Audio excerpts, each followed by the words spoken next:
Governor Pax Mangundalato of Sumangalal, Governor Lala Talilio Mendoza of North Cotabato, Governor Daisy Abansi Fuentes of South Cotabato, other local government officials here around, regional directors of different agencies in government, civil society organization, non-government organizations. Ladies and gentlemen, good afternoon.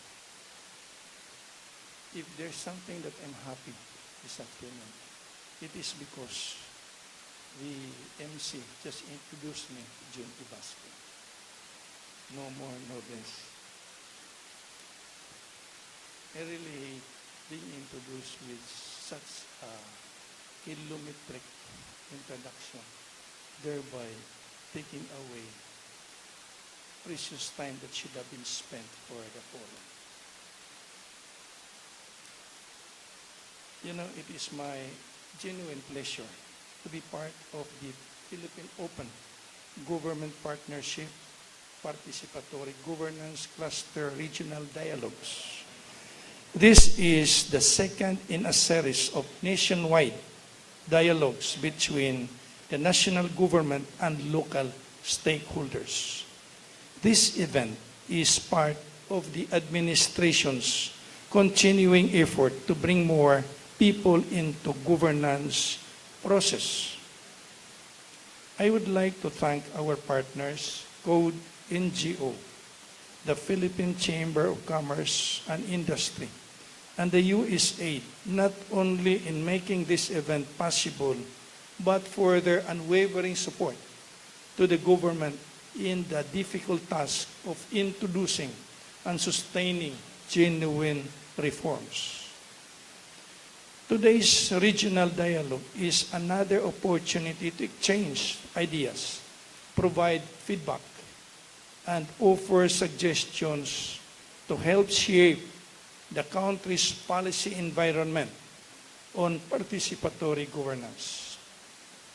Throughout the course of this event, we will be presenting the 4th National Action Plan, containing the Philippines' international commitments to the Open Government Partnership and the roadmap of the Cabinet Cluster on Participatory Governance.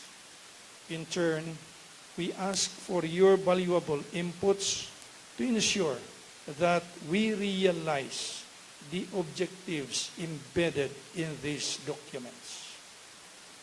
We have proven ourselves capable of successfully implementing programs that are founded on citizen engagement.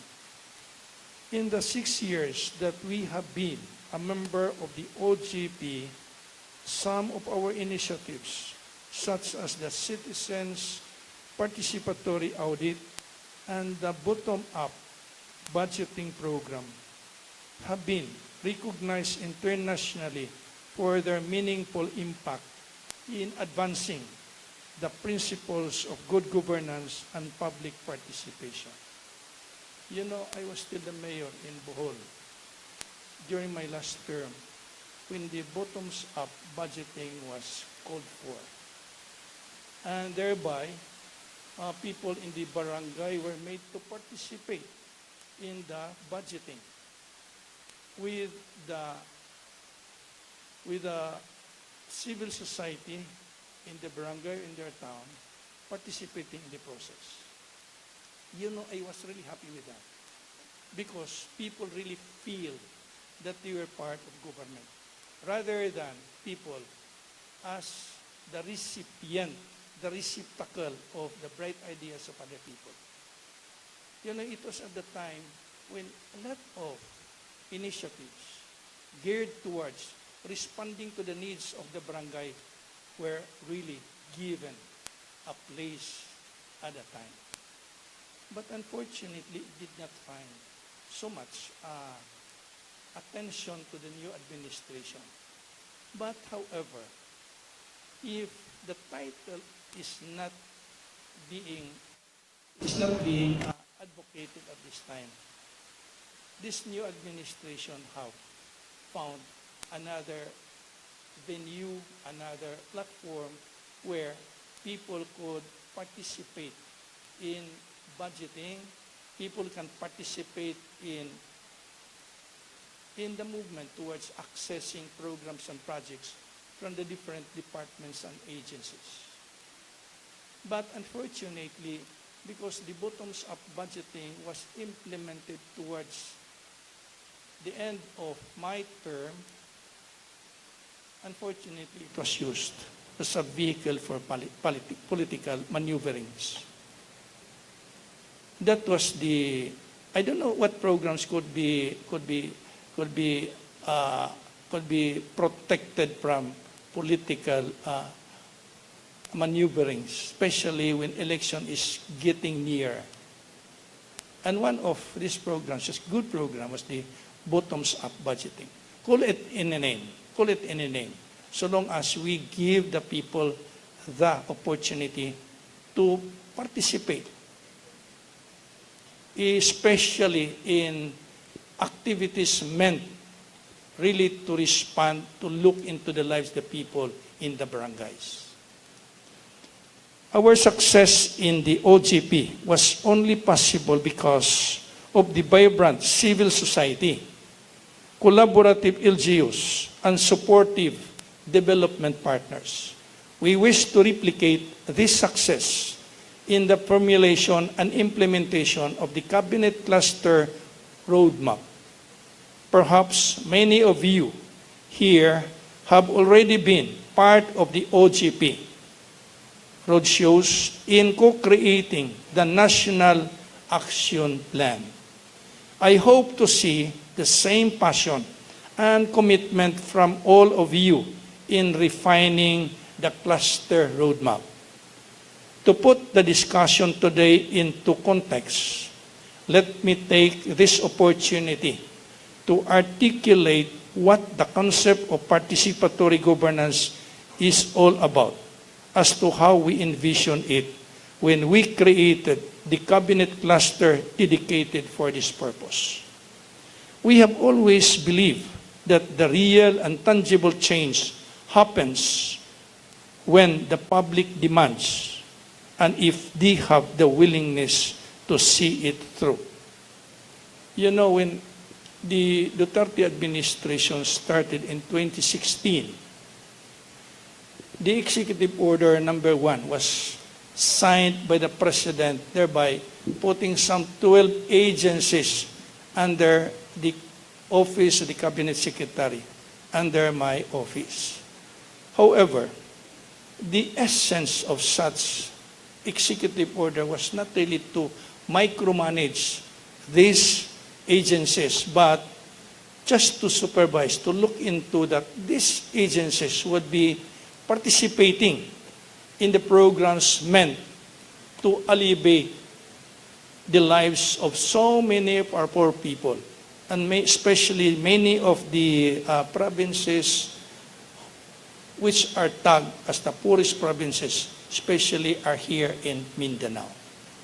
And Executive number 9 was again signed by the President, where the Office of the Participatory Governance was created.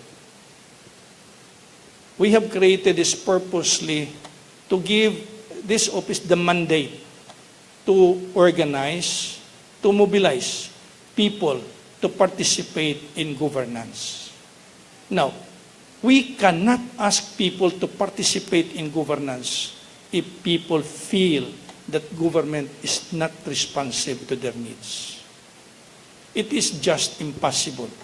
If you can bring people to participate in governance, to participate in any activities government organizes, it is because there is food, there is money for their fare, and money to get back to their respective homes.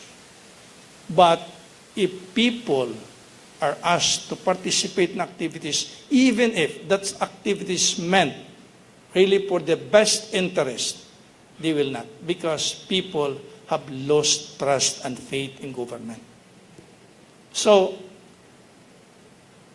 with so many of our agencies and departments bearing so many programs, activities, projects meant to respond to the needs of people, but unfortunately people could not just access to it. Either people do lost trust, or people in government, in the bureaucracy, don't have that initiative, don't have that creativity, don't have that passion to bring these projects to be accessed by the people. So it is for this reason that the Office of Participatory Governance is organized to facilitate this access, this effort on the part of government to go to the people. Now, there is also another aspect where we have to look into.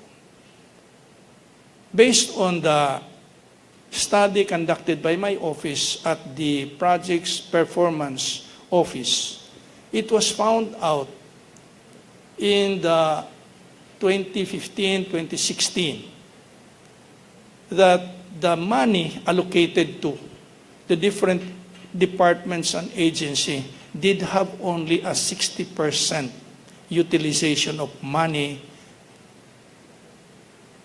done to the people. Meaning to say that there was 40% not utilized. The reason that we asked why, and the response was that the COA was so strict, especially that it was really after that incident of Napoles. So many of the workers in government were really very, very careful to the point that they could not just download money intended for the people. So it is in this context that we are so passionate in making the allocation given to the departments and the agencies be done totally. In fact, the President has initiated in one of the cabinet meetings that there will be no more continuing appropriation. At the end of the fiscal year, money not spent will revert back to DBM or to the National Treasury. So, sayang. In fact, I was a mayor for 9 years in my town. Every time I go to this national, to the departments, I only got a very good response. Not because Yusik Auster Panadero is here. He is just one person who really gave that time for mayors, especially coming from the south, just to be heard. Kana malipay na may ana ba? Oh, bitaw. Malipay na may nga makakita mi o makaistorya mi og mga opisyal sa gobyerno. It is for that reason that I am now sitting as the cabinet secretary. I always find a way that I can be at a time that there is somebody who would want to see me. That is if my schedule would allow that. I always would find time to meet people coming from the provinces. Because it is not that easy for one coming from Mindanao to go to Manila, thereby confronted with a lot of problems. Coming from the airport, going to the hotel, from the hotel going to the place, to the venue, to the departments. It is not that easy. So I just hope this time that government workers, in fact, it was only last night that the President during the cabinet meeting said that he doesn't like people called government officials. He simply would want to consider all of us in government as government workers, no more, no less. So there is really a very open, a very desire of government to really bring government to the people and make this government accessible to the people. Since assuming office, this administration has consistently opened more avenues for citizens to be involved in government processes, from the issuance of the executive order on freedom of information, the establishment of the 8888 Citizens Complaint Hotline, the conduct of national multi-stakeholder consultative summits, and finally the creation of the office, the participatory governance cluster in the cabinet. All of these are meant to give every citizen, regardless of socioeconomic background or political affiliation, the power to influence policy and to determine how things should be done. We intend not to simply consult you, but to give you the platform to identify programs and projects that specifically address issues within your sector or your local communities. Through the participatory governance cluster, we aim to institutionalize the shift from a top-down approach to a more citizen-driven government. We see you not as mere beneficiaries of public programs, but active collaborators in nation building. We acknowledge your potential to contribute to national development. Most importantly, we welcome you as our partners for change. Thank you very much, and may you have a productive conversation today.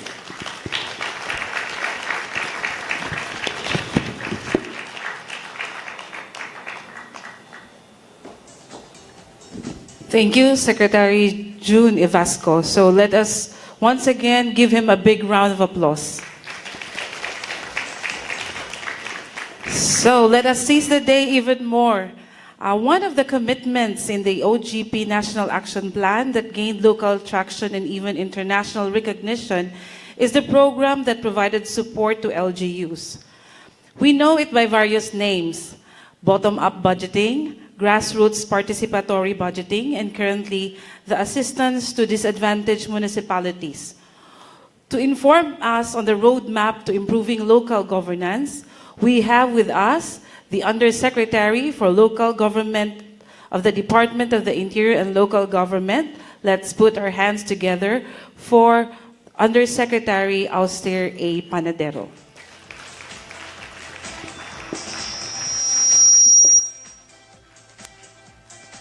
Maraming salamat, Rochelle. Please, go sa maayong hapon kanatong tanan, maayong hapon sa aton tanan, magandang Jensan. Wow. Wow. Secretary Evasco, sir, honorable governors, all the distinguished participants, thank you for this opportunity to share with you some thoughts, no, leading to the workshop this afternoon. So that the assignment given to us was to, present some roadmap, so to speak, on how do we move forward on CSO engagement. So what I'll do is outline 5 general areas, and by no means these are exhaustive, and by no means the initial roles that we have identified for CSOs are cast in stone. So pwede talaga natin ito pag-usapan. In fact, I look forward to the discussion. Ano pa bang pwede natin gawin given where we are today with respect to CSO participation in local governance. Because as we all know, ito yung frontline talaga natin. Kaya nagpapasalamat tayo na nandito yung ating mga gobernador, mayor, at iba pang mga pinuno sa pamahalang lokal. So, the department would like to present to you these 5 general areas for possible engagement with CSOs. No? The scaling up of the LGU performance measurement and incentivizing good performance at the local level, holding LGUs accountable for the roles and functions, promoting greater transparency and making anti-corruption initiative more holistic and expansive, institutionalizing citizens' engagement in local governance and peace and order concerns at the local level, and last but not the least, talagang community engagement in the electoral process, because as we all know, we're now gearing up towards the barangay elections. So isa-isahin ko lang ito briefly. First, itong scaling up of performance, I think most, if not all of the participants here have heard, familiar with the seal of good local governance. In the past, last year, tinaas natin yung antas ng seal of good local governance. This used to be only 3+1, ang kung tawagin namin. Ano? Meaning, may core areas na tatlo, yung financial administration, disaster preparedness, and social protection, saka isa doon sa mga apat na natira, which includes peace and order, business friendliness, environmental protection, and culture and arts. Last year, under the new administration, tinaas natin yung antas. Naging 4+1 ang ating formula. Meaning, dapat ipasa mo yung financial housekeeping, disaster preparedness, social protection, and peace and order. Yan yung core. Then, one of the essential components. So, yan po ay patuloy na programa na ginagawa ng DILG. This year, gagawin po ulit natin yan. Ngunit open din po kaming gawin na yung 5+1. Nag-react na si Gob. Pahirap po ng pahirap. Ngunit I think this is really to demonstrate our commitment for continuous excellence in local governance, in searching for always a better way of doing certain things. Now, part of this process really is the civil society is already part of the regional assessment teams. Kasama po sila dyan. And they're participating in the deliberation of the results of the process. Next slide. As you can see, may tawag tayong RAT. May pinipirmahan talaga na kasama ang ating civil society. And we truly appreciate the inputs of the civil society on this. Kasi kung minsan, kailangan mong perspektibo galing sa kabilang side ng ating communities na kung ano talaga ang paningin nila naman doon sa performance ng isang local government unit. So, isa po yan. So, that's number one. Kasama po dito ay may scorecard, and this is probably the not so explained to everyone. But to the LGUs, we really give them a scorecard. I don't know if we can flash that on the screen. The scorecard. Ang objective po nito, yung ating pag-assess ng performance, hindi lang ito contest. Kailangan talaga magbigay tayo ng feedback. Yan, halimbawa, ay, kay Gob pa pala yan. Province of South Cotabato. Pero kita mo na to, Gob. The chief executives and the sanggunian can exactly see saan okay, saan ang kailangan pang gawa ng paraan para maging okay over time. So as you can see, 2015, mayroon silang assessment, 2016 and 2017, patuloy mo matatrack yung performance. Binibigay po itong feedback sa ating mga sanggunian, lalo na sa pagdating ng planning and budgeting for the next calendar year, para makapagdesisyon kung saan ba natin paigtingin pa ang ating mga serbisyo. Next slide. Kasama sa SGLG ay ang tinatawag na Performance Challenge Fund. Ito yung, alam din ito ni Secretary Ibasco, ito yung PCF of the long time ago. Until now, Secretary, nandito pa ito. At ang binibigay natin ito sa mga nabibigyan ng SGLG. Para saan ito? At the end of the day, this is really left to the discretion of the local government. Ang pakiusap ng national government, pwede bang ito'y gamitin doon sa mga proyekto na nagre-responde dito sa tinatawag natin noong una, Millennium Development Goal. Ngayon ay Sustainable Development Goals na. At karamihan po niyan ay patungkol talaga sa health and poverty. Ang nakikita po naming posibleng role dito ng CSO ay tumulong sa pag-identify ng projects o kaya naman ay sa monitoring ng mga projects. So, dito sa regions 11, 12, 13, and ARMM, next slide, please. Kasalukuyang, there are 507 PCF-funded projects. worth 148 million. Ito po lahat ng mga proyektong ito, may listahan ito at nasa PCF website. Makikita nyo rin yung kalagayan ng mga programang yan. Next slide. Ito yung itsura niyan, and breakdown by LGUs. 148 million in 71 LGUs, covering covering 507 projects. Next slide. So most of the projects are actually infrastructure. Yan ay isang, I think, a palengke, and school building somewhere in South Cotabato, in Malungon, in Sarangani, I should say, and a market stall in Tantangan, province of South Cotabato. You will see these pictures for all the projects funded by PCF in our portal. In fact, this is what we're really requesting CSOs to help us monitor. Kasi kung minsan, may makita tayong project, baka ang nakalagay sa portal ay tapos na, ang reality pala ay hindi pa tapos. By the way, nangyari talaga yan. May nagsabing completed, pinicturan, in-upload, hindi pala tama, binalikan natin, ay huling-huli po tayo. Kita talaga yung hindi pa pala totoo. You know, social media nowadays can really help a lot. So, we seek the help of our CSOs in tracking all of these projects. Next. On the second item, sabi ko kanina, yung part ng ating inisyatibo rin for helping out or for facilitating or making CSOs make part of the process is yung programa sa assistance to municipalities. Nabanggit ni Sec. Ivasco kanina yung BUB. Sec, yung ating kunting modification doon sa programa ito na yung assistance to municipalities program. Nagbago lang tayo sa mga institusyon na involved, but the principle is similar, na manggagaling pa rin sa baba yung ating mga proposal kung ano yung pupunduhan. Ang nangyari po nito, instead of having the PRATs, the R-PRATs, the L-PRATs, and those of you who have been participating on that, we are now relying more on the Local Development Council. Now, I know you have all the issues there in the LDC, but subukan lang natin yang isipin.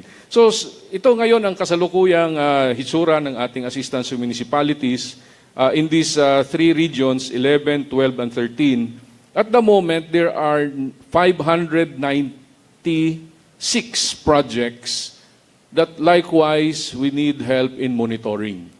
In fact, the listings of the 2017 projects are in the DILG website also.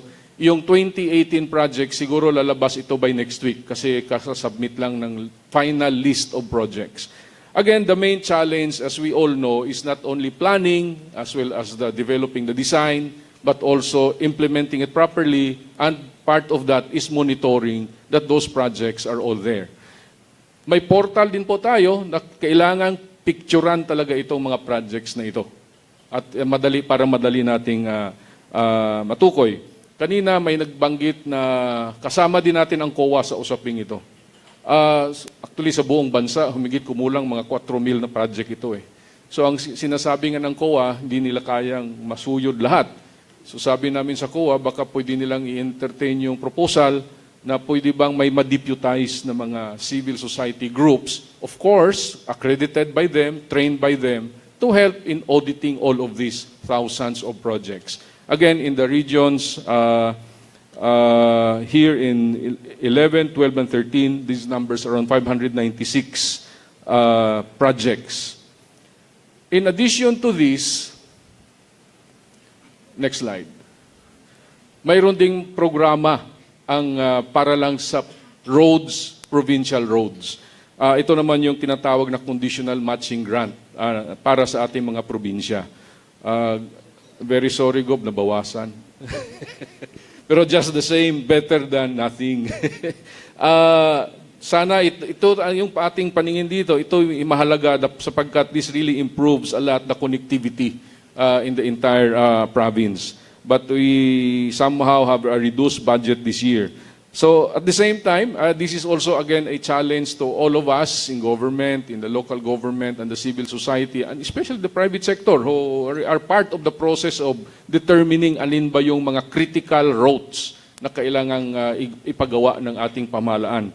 So ito ay nagbibigay ang national government ng tulong sa ating mga provincial government with the condition that there are improvements in their procurement, in their internal audit, and in their asset management. And I think all of the provinces are very also supportive of this project. Again, possible roles of the CSOs will be really monitoring, providing feedback, as well as help in solving projects at the local level.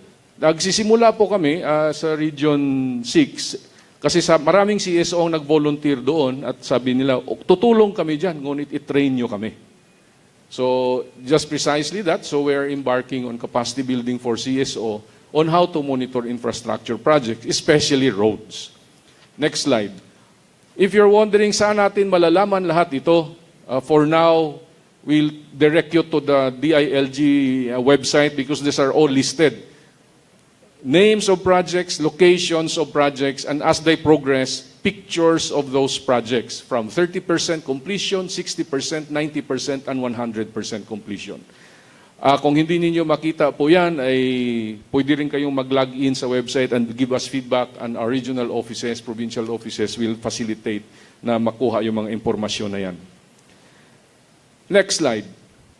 Now, part of the implementation of the assistance to the municipalities is what we call the Support for Local Governance Program. Ito yung kahawig kasi may provision ng ating GAA, General Appropriations Act for 2018, na kung saan naglagak tayo ng pondo upang palakasin ang Local Development Council. I would call really attention of the civil society to this mechanism and also call attention of our local officials on the need to really strengthen local development councils. Because this is the mandated mechanism under the local government code where participation and community engagement has to happen.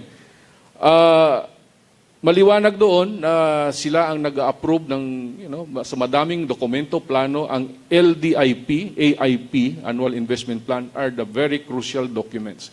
The reason why I'm highlighting that is that if you recall what I mentioned in the previous slide, the assistance to municipalities, ang LDC ay siya ring mag-identify ng mga bagong proyekto na pupunduhan ng mga kasunod na fiscal year. So for now, we are now in the process of preparing budgets for the 2019 fiscal year at ang LDC, Local Development Council, ang siyang magpasimuno at gabay ng prosesong yan. Let me call your attention also to, I'm not sure, but I think Director Rolly of DBM will also take this up with you. Ngayong mga buwan, between now and April, we're actually preparing na the inputs to the 2019 budget of the national government. We're supposed to submit that on an April. For the first time, DBM, under National Budget Circular 129, Section 2.5, it really is very clear that national government agencies must use the local development investment plan as basis for preparing their budgets at the local level. Ito yung mga problema noon na bigla na lang may proyektong nakarating sa mga pamamayanan, sa communities na hindi alam ng local officials. We want to probably minimize, but if not totally eliminate that kind of a situation. Na dapat nagkakaalaman talaga. And this is really building on what Sec. Evasco was also saying, that the budget has to be coming from below. The LDIPs of the local government, according to our laws, are the ones reflecting the priorities of our local communities. So dapat doon ang basihan. So ang DBM, bago magpondo ng mga projects sa local level, kailangan ng patunay na ito ay hango sa AIP at sa LDIP ng ating mga local governments. Now, who will determine that, as I emphasized earlier, is the LDC. Now, you might raise the issue, because this has been raised, 25% lang po ang CSO dyan sa LDC. Pero ganun pa man ay dito naman ay pwede na naman natin gawa ng paraan upang ito ay kahit 25% lang, kung hindi naman sinang-ayunan ng CSO yung mga proyekto, pwede namang ripasuhin yan ng mga national agencies. Sa case po ng assistance to municipalities, kahit 25% lang yung members ng CSO sa LDC, kung hindi pumirma yung CSO doon sa final list of projects, hindi rin naman yan bibigyan ng suporta ng ating Department of Budget and Management at ng DILG review process. So, sana sa pag-uusap mamaya ng mga CSOs at ng ating mga kasamang LGU, patuunan din natin ng pansin kung paano natin palakasin yung interaction natin sa Local Development Council. Next slide. For the next five years or 3 years, but for next year, the process of strengthening the LDIP preparation is really critical. And all I'd like to highlight on this is that the past few months, we have been orienting the local planners on the Philippine Development Plan, the PDP, yung Ambition 2040, at paano ito i-link natin ng mas malakas doon sa mga local plans. So we hope that this will be all captured in the local plans and eventually in the national budgets of the line agencies. Next slide. Ito ngayon ang strengthening of the local development council. So ang nais ko lang bigyan ng emphasis dito is that there is really a room for improvement as well as an effort that must be done by all parties concerned to really improve the LDIP, the Local Development Investment Plan, as part of the Local Development Council's output. Next. The fight on corruption is likewise important to the department this year and in the years to come. And here, as you notice, the right side is a bit blank because this is where we wanted sana rin to hear from you in what way CSOs can help in the campaign for greater transparency and anti-corruption. Let me just inform you of the following.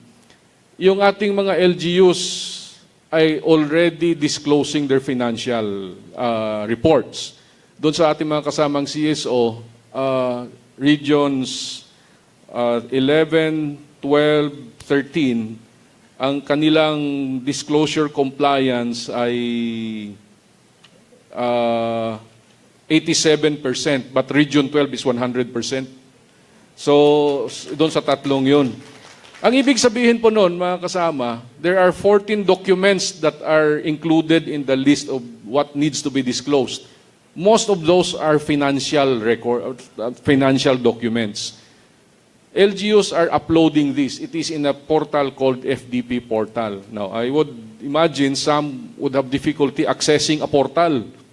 But please ask somebody who knows your Facebook, your internet. They can easily go there and you can search for the town and you can actually see what their budgets are and what are their procurement plans and their statement of receipts and expenditures. By the way, these are not new reports really that are being required. These are standard reports submitted to all over to different agencies that are just put in a portal for easy access. In fact, ang pakiusap nga namin minsan dito sa mga university, if you have colleagues from the academe here, is this something that your research students siguro can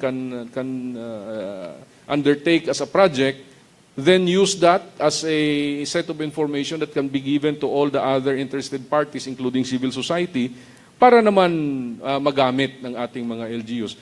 In Region 8, there is a partnership already with a state university na sila yung nag-analyze ng data and they give it as feedback to the governors and mayors sa Western Samar, for example. At nakita tuloy saan ang kakulangan ng mga budgets. Use of the 20% development fund is a very interesting research area. And kuminsan nagugulat din tayo ng akala ng ating mga decision makers na gamit kasi naglaan. Pero hindi ibig sabihin na naglaan ka ng 20%, fully utilize si 20%. In fact, there are some areas in the country na of the 100% of the 20% ang nagamit ng pala ay 40%.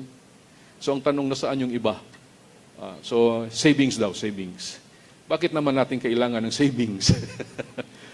So that's one, the FDP portal. Of course, you must have heard about 8888. Si Asek Eve will talk lengthily on this, but our guidance to this year is to really fully operationalize the 8888, as well as case build-up as necessary. Ibig sabihin, titingnan talaga kung ano ang mapangyayari. Ito, maraming areas for cooperation dito between DILG and the LGUs and the civil society. Third is compliance with some anti-corruption policies. Well, procurement law is always, until now, it continues to be. Napakaraming ating mga kasamahan sa local government ang nagkakaproblema sa ombudsman, sa kung saan man, dahil sa procurement law. Hindi po dahil talagang kusang binabiolate, kung hindi lang napapansin na nabiolate na pala. Dahil hindi rin alam ng ating mga ibang kasamahan. So I think the other one is the absenteeism of local officials. I think in some parts of Mindanao, this is really a problem. And in fact, it's a continuing concern that we will likewise focus our attention to. Red tape, we thank the local government for their support in the business permits. Hindi lang nakikita ng gusto, ngunit marami na rin na-simplify tayo sa business permitting process. Isang form na lang ang finifill-upan. Kung mayroon pang more than one form, siguro pabalikan natin. And higit sa lahat, the number of days it takes to issue a business permit has drastically been cut. Now, yung ESALN is an ombudsman campaign actually. So by April, ang aming guidance from ombudsman ay ang sa mga local officials at sa lahat ng official sa gobyerno, electronic na ang filing ng SALN. So, again, as I highlighted, the right side is blank. We would like to discuss further with the civil society kung ano ba ang pwede nating pagsamasamahan o pagkipagtulungan diyan sa aspetong ito. Next slide. Barangay. Okay. In all of this, we need to really further institutionalize citizens' engagement.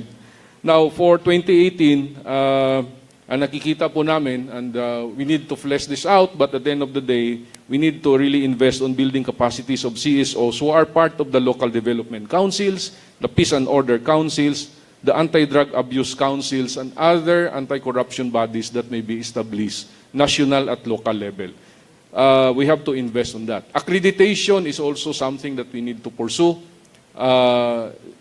By siguro before the end of the week, we will upload in our website the draft guidelines for accreditation. Kasi nakasaad po sa ating General Appropriations Act, bago pwedeng makipag-partner ang isang government agency with the civil society, kailangan accredited. Kailangan yung bawat agency magkaroon ng sarili niyang accreditation guideline. And then, regular dialogues with CSOs and government. So, pinag-uusapan din namin, ang suggestion nga doon sa Cebu, sa Bacolod, sa first leg nito, dapat siguro regular ang consultation ng national agencies, civil society on a regional basis so that the regional issues can be given more focus. Kasi iba ho yung sectoral, iba naman yung area-based. And eventually, we're moving towards an arrangement na those who are partnering with government agencies, especially those in the monitoring of projects, may resource support din naman para magampanan yung mga trabaho na kung saan man may partnership with the civil society. Last point I'd like to make, the barangay election is a very important exercise in coming May. Huwag nating palampasin ito na hindi tayo nakipagtulungan sa bawat isa upang pumili. Next slide. Ng matino, mahusay at maaasahang mga barangay officials. Maraming salamat po.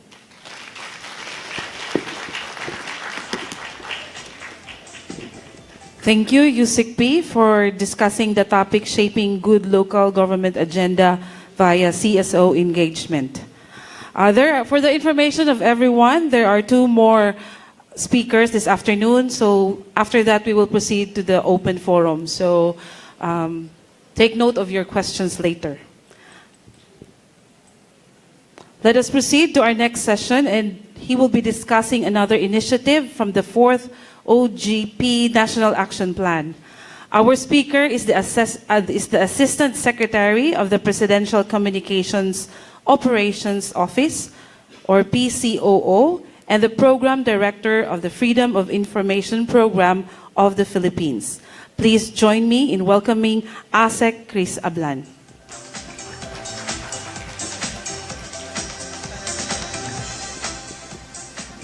Thank you. Good afternoon, everyone. Secretary, Undersecretary, my colleagues, Assistant Secretaries, local officials, provincial governors, vice governors, Mayor Rivera, thank you for welcoming us here in General Santos City. Other local officials, CSO, our development partners from the PCOO, pleasant good afternoon to everyone. So right now, I'd like to play a game because I think most of you are already sleeping. So kindly indulge me by raising your hands and only putting down your hands when the answer to the question is yes. Okay, so come on, let's raise our hands. Okay. How many, please put down your hand if you have visited, hindi pa po, akit niya pa po. After, patapos niyo po yung tanong. Put down your hand if you visited our website foi.gov.ph. So meron mga iba. Put down your hand if you know about the FOI office at the PCOO. None. Put down your hand if you know about Executive Order number 2 series of 2016. Wala. Okay. Put down your hand if you know about Freedom of Information. Okay, so may mga alam, meron naman. So it's not such a big, thank you very much. So I thought that none of you would know about FOI, so I'm happy. Well, it's on the screen, so of course you know. But let me just tell you that the Freedom of Information is a program of the Duterte administration since November 2016, 120 days after he signed Executive Order number 2 series of 2016, or the FOI program in the executive branch. And I'd like to announce to everyone that it is a very successful program. Next slide. All right, freedom of information, for those of you who did not put down your hand and don't know about anything about FOI, is the process wherein any citizen can ask any government agency, and that government agency is obliged to disclose the particular information being requested. Now, you might be saying in your mind, in your head, well, I've been asking information from government even before the EO. What's the difference? The difference is, under the executive order, there is a standard. And what is the standard? The standard is 15 working days. So, any time a person would like to ask for information, that government agency, without looking at your rank, without looking at where you come from, or what position you hold, is obliged to present to you the information you're requested. What are the other standards? There is an exception. There are a precise list of exceptions from the Office of the Executive Secretary saying what information can be disclosed, what information can be protected. Now, the beauty of having this kind of standard, of this kind of program, is it eliminates, to a certain degree, discretion. Because sometimes, before the executive order, an agency can ignore you if you request for information, yes? Now, under the executive order, an agency, if it's not listed in the list of exceptions, is obliged to disclose that information. On the screen, you see one of our success stories. This student asked for the concession agreement between LRTA and the LRMC, the private concessionaire that operates the LRT Line 1 in Manila. And he wanted to ask for the contract or the concession agreement, and DOTR, through FOI, disclosed the contract to him. We interviewed him after he asked that request for information, and we asked him what were his thoughts. And he said that he's very happy after reviewing the concession agreement that it is above board and that at least there's no hanky-panky going on, there's no corruption, there's no red tape. And it's good. No? Bumalik po ang kanyang trust sa gobyerno. And we have many, many more other success stories on freedom of information. People have been asking for the SALN of our secretaries from the OP. That's been disclosed. People have been asking for the expenses of the president's trip abroad, as well as the different members of the cabinet. That has been disclosed. People are asking for contracts. People are asking for regional development plans. People are asking for the PDP, so on and so forth. And they've all been disclosed by the national government. Now, in the discourse of open government and participatory governance, where does FOI fall in? What is the relevance of FOI in our 2 days here in Greenleaf Hotel? The answer there, ladies and gentlemen, is information contributes to meaningful participation. I'll repeat it. Information contributes to meaningful participation. I remember a decade ago, in another lifetime, when I was one of you, I was a local government worker. I was a provincial board member, and I got invited to attend a regional development council meeting. And I attended the RDC meeting, and they had us approve these number of documents. And I was sitting next to CSO partners of the region, and all of us were looking at each other because we didn't know what we were approving, because we didn't have the information.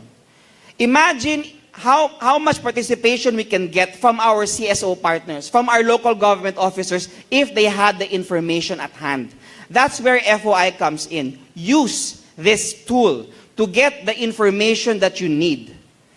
So you might be saying, well, FOI is useful for national government, not so much in local government. I beg to differ. I'll show you some slides. Next slide, please. All right, this shows you the top 3 most requested information from the DBM.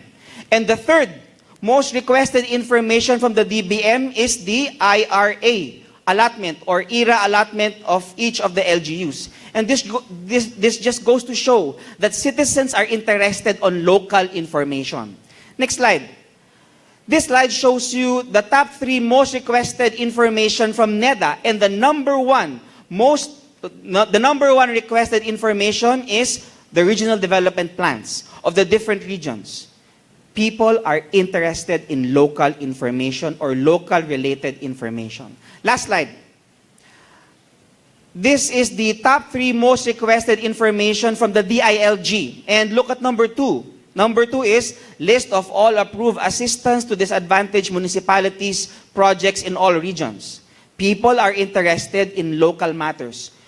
And so we're very happy that the DBM, the DILG, and the OCS invited PCOO to share with you the FOI program, because we'd like to ask something from you for us to step up the FOI program. Next slide.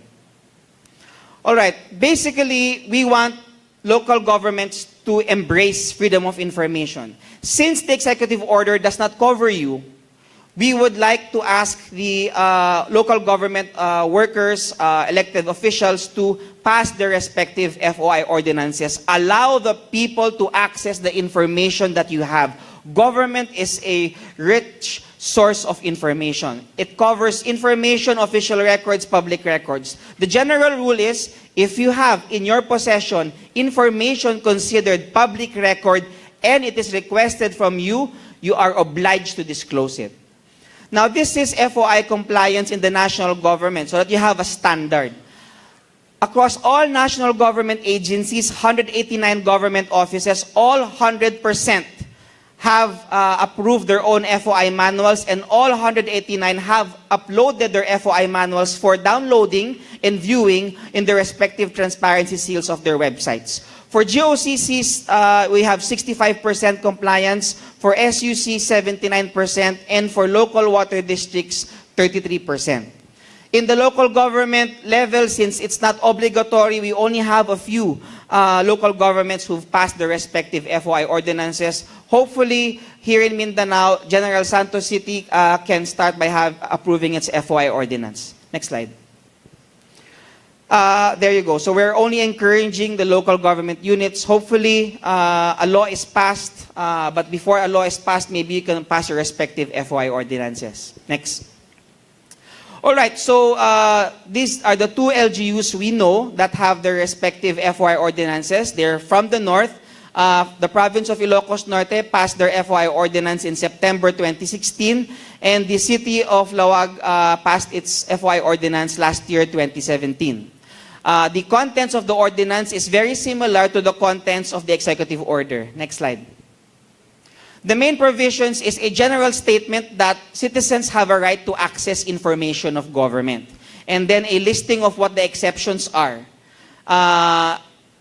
Reiterating that the SAL-ends of government officers should be disclosed, that you have to protect private information consistent with the Data Privacy Act. What's the procedure? What are the fees? What happens if there's a denial? What are your remedies? You can appeal. And what are the penalties and the respective designated FOI office? So everything can actually be accessed by our partners here in Mindanao through our website foi.gov.ph/resources. Lahat po ng pwede pong maging resource tungkol sa FOI ay maaari nyo na pong i-download. Di nyo na po kailangan pumunta sa amin para kumuha ng impormasyon. It's all downloadable. Even our template FOI ordinances in Word format, you can download it po. So madali na po mapasa. Next slide. There, I just said, again, it's on the screen, foi.gov.ph/resources. Next slide. All right, so the reason why we were able to get 100% compliance across all national government agencies with regard to the FOI manuals is we were able to convince the DBM and the DILG to include it in the as a criteria in the performance-based bonus of the national agencies. Right now, we are talking with Yusek Panadero and the DILG to include passage of an FOI ordinance as one of the criteria to get your SGLG or to get your funding from the ADM or now the LGFS. Tumatawa po si Yusek Panadero. Thank you po in advance, sir. Next slide. All right, so this just shows, all right, another thing, another incentive is we also annually hold our FOI awards. So we, together with our civil society partner, which is Right to Know Right Now Coalition, we held the FOI Awards last December, and we awarded the FOI Champion for the department, FOI Champion for GOCC, and FOI Champion for local government units. And what you see on the slide is the city government of Lawag, which received the FOI Award for LGUs. Hopefully, the next awardee for 2018 would come from Mindanao, sana po from General Santos City. Next slide.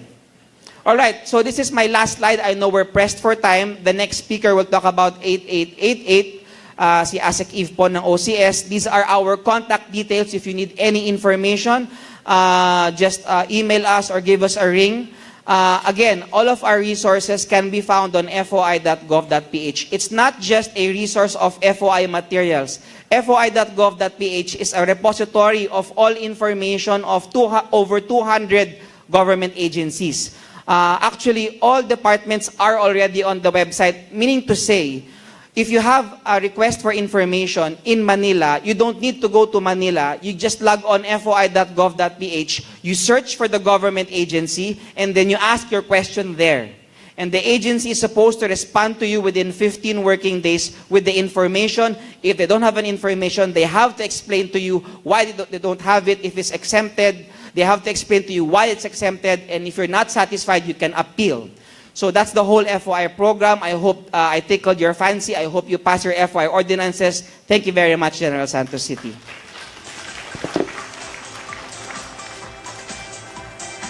Thank you, Asek Chris. At this point, we will be discussing another initiative from the 4th OGP National Action Plan. She is an Assistant Secretary from the Office of the Cabinet Secretary and the Head of the Cabinet Cluster Systems Secretariat. A round of applause, please, for ASEC Evelyn Cruzada.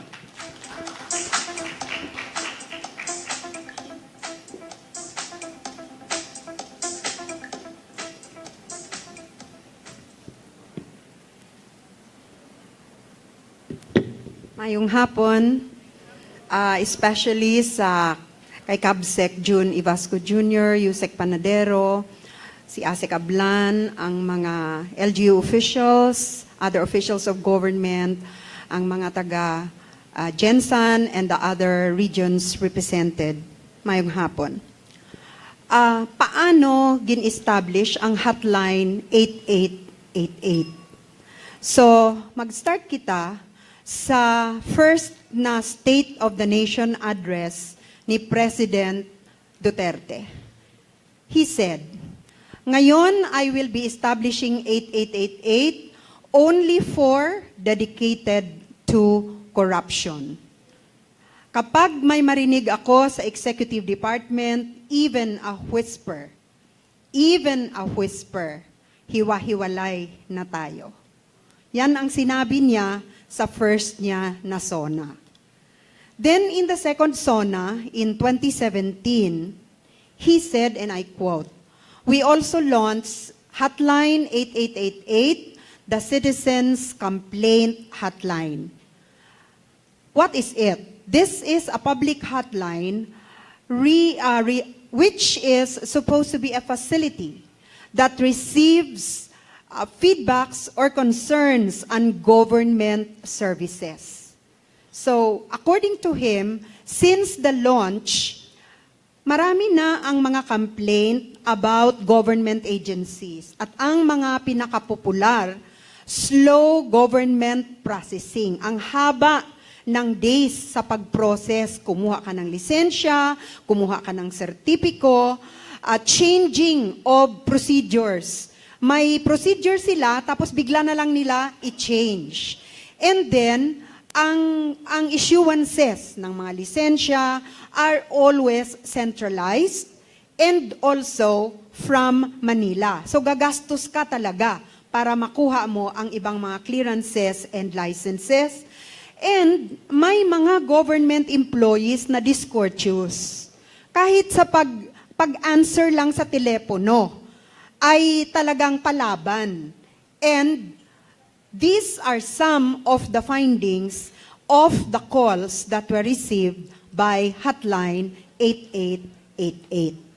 So, the President therefore issued Executive Order Number 6, Series of 2016, which institutionalized the 8888 Citizens Charter and Complaints Hotline and establishing the 8888 Citizens Complaint Center. The order also included minimum operating standards. The first, ang communication channels. The available channel now are only calls. But later on, texts could be also sent. Your complaints could be also sent by text message, email, website, webpage, and social media. Hindi pa siya available at the moment. The operating hours are 24/7, but excluding national holidays and work suspensions, there is a process flow of how you are going to complain, and the period to take action is within 72 hours. There should already be concrete and specific action from the receipt by the proper government agency or instrumentality. So ano ang process flow? On the screen, makikita ninyo ang process flow. Ang step 1, pagka-receive ng call agent natin, then the call agent will transcribe it, then the call agent is supposed to, hindi siya masyadong klarado dyan, pero i-transcribe niya, basahin niya, and then ipasa niya sa sinasabi natin na action officer. The action officer is going to study the complaint, and then after putting down his notes, he is going to move it or give it to what we call step 3, which is to the supervisor, who then is going to pass it to the agency concerned.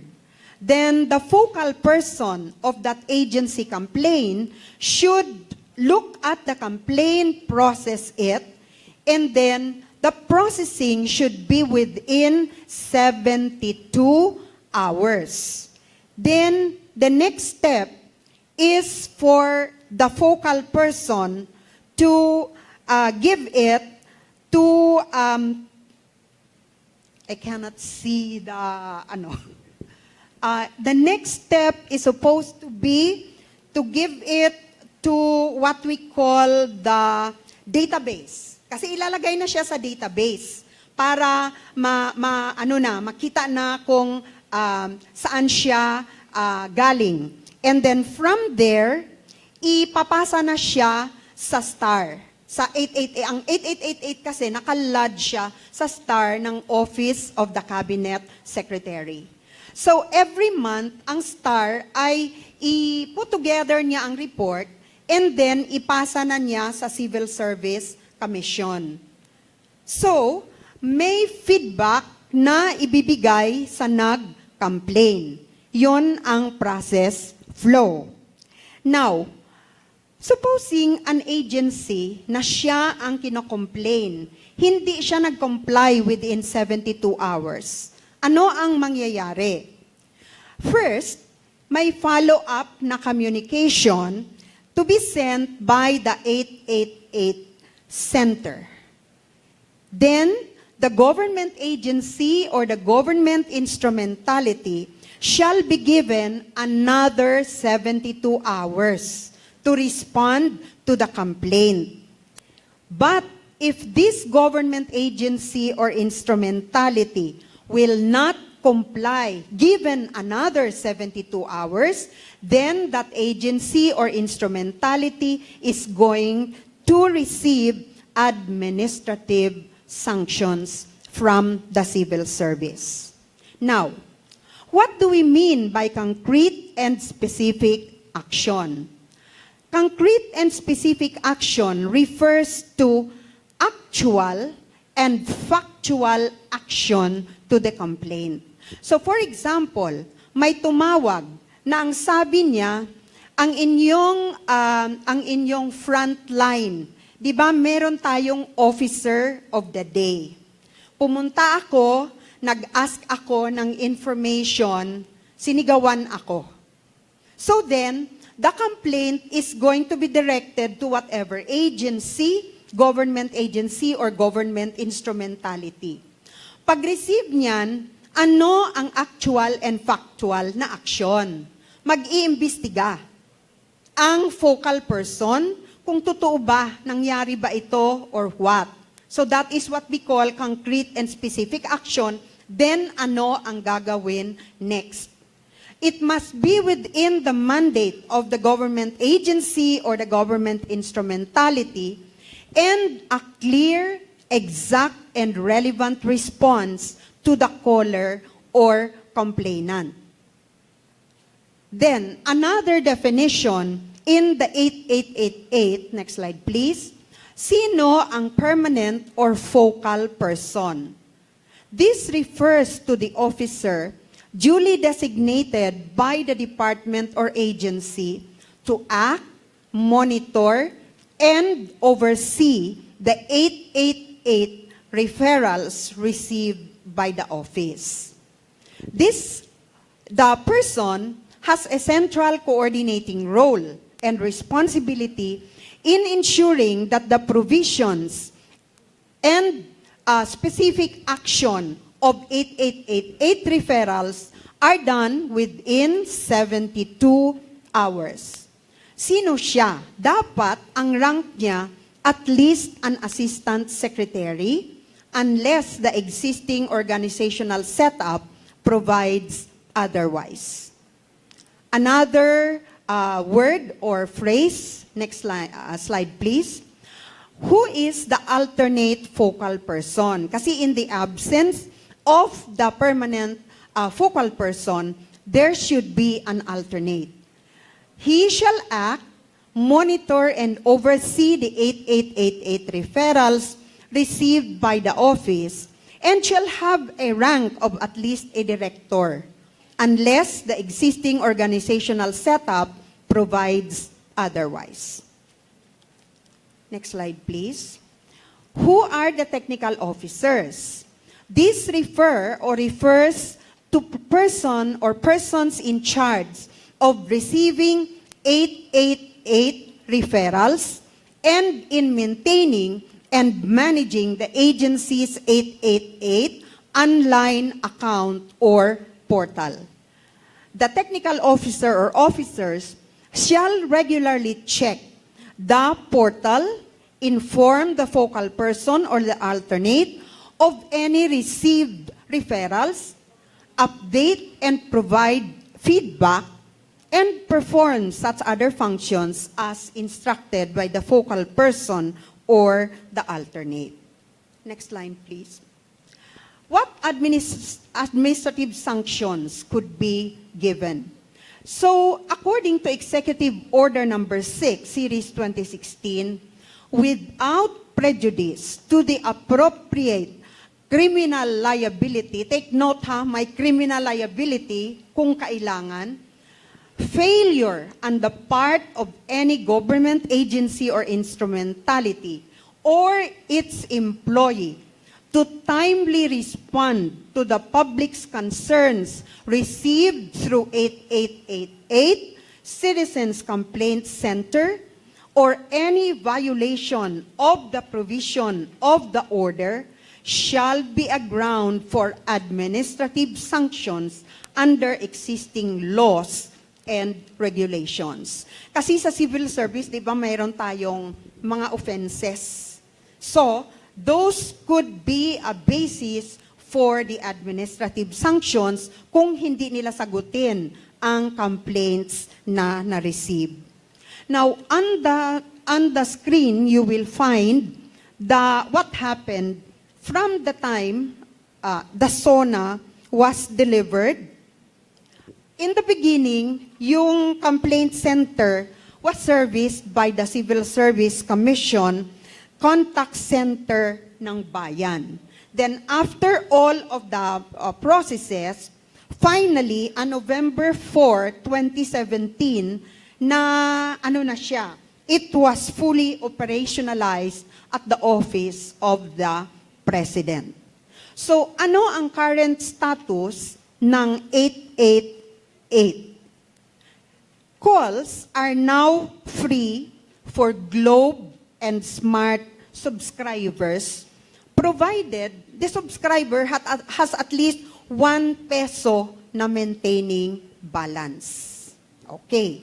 Second, the center is now fully operationalized 24/7 except for work suspension and legal holidays.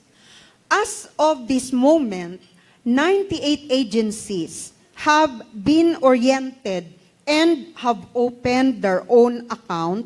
At the moment, it is centralized, but for 2018, the goal is to cascade to LGUs and regional level.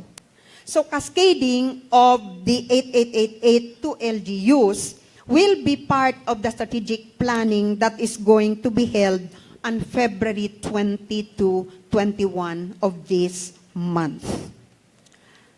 Also, starting November 4, 2017, the hotline has been operating in the Office of the President, and as of September 2017, the CSC report listed top 5 concerns. I already mentioned them. Ang pinaka-number 1, slow government process.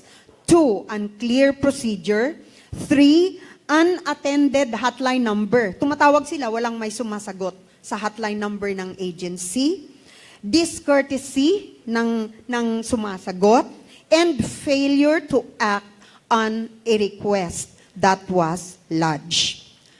Now, on the screen, you will see the national government agencies with most number of tickets resolved. Pinangungunahan siya ng GSIS. Number of feedback, 580. Ang na-resolve ay 553. Percentage is 95.34%. Sinundan siya ng SSS, HDMF, at sa 10 sila, ang pinaka-lowest ay ang LTO. 1,860 feedback, 1,024 lang ang nasagot, so 55.05. Hindi dyan kasama ang mga marami ang reklamo sa kanila. Hindi sinama dito sa slide. Now, as for LGUs, 5 lang ang lumabas with the most number of tickets resolved. Nangunguna ang Cebu City, 93.83%.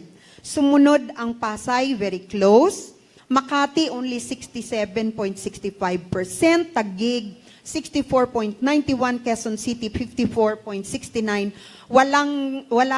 Hindi nila in-include ang Mindanao. Sana meron. No. Okay. Now, please also remember na ito, ang hotline na ito, may interagency ito, Office of the President, the PMS, Civil Service Commission, and PCOO. Itong mga oversight agencies na ito, sila ang mag-i-issue ng negative report on an agency, including GOCCs and LGUs, naging complain about processing time, including frequency of complaints in their report. Based on this, the AO25 Interagency Task Force for PBB will determine the eligibility of the agency or the GOCC or LGU to the PBB. So may kaagibat siya ng pera. Kung ang iyong agency ay marami ang complaint, itong interagency na ito may say negative. So hindi sila makareceive ng PBB. So, the President also said, kailangan tumulong kayong lahat. You need to help. You have to report. Ang kailangan lang daw ay ang statement ninyo. Tapos na. Hindi kailangan na ibigay ninyo ang inyong pangalan. Just let me know if there is something brewing in any of the agencies and departments. Sinabi niya ito sa awarding ceremony of the 10 outstanding young men and women on 12 December 2016. So, next slide please. Updates. For 2018, cascading to the LGU, regional level, ang pilots are Metro Manila, Davao, and Cebu. This February 2018, there will be a reorientation and upgrading of 8888 focal persons also in February, and full implementation of text solution. In other words, pwede kayong mag-text. So, to end, please look at what the President said. So ito ang deal niya sa public. There is 8888, I cannot stop corruption and wrongdoings if you do not cooperate. You text me, libre yan, 8888, you name the public official, name his sins in the bulletin, and I will take it from there. Sabi niya, do not be afraid about libel. I will take care of that. From the President's SONA. So, daghang salamat.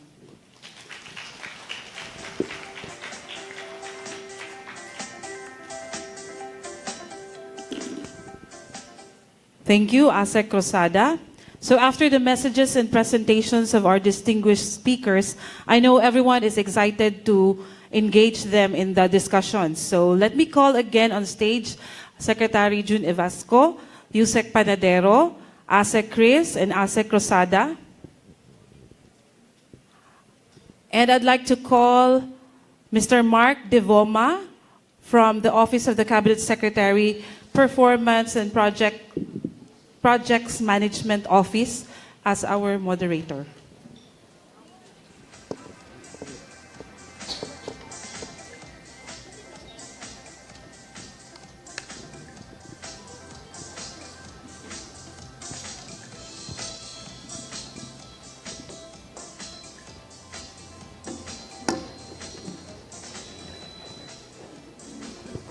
Good afternoon po, everyone. We'll now be opening the floor for questions addressed to them relevant to their discussions earlier. But before we start, a few reminders lang po. In the interest of time, please make sure that your question is brief and direct to the point before you begin your question, start your question. Please state your name and your affiliation or organization. So we'll take the first set of questions. Perhaps we'll take 3. And on the floor, we have Miss Jen and Miss Yan. They're roaming around. And if you don't want to speak sa microphone, you can also write down your questions, give it to them, and I'll read it to the panelists. So for questions, please, ma'am.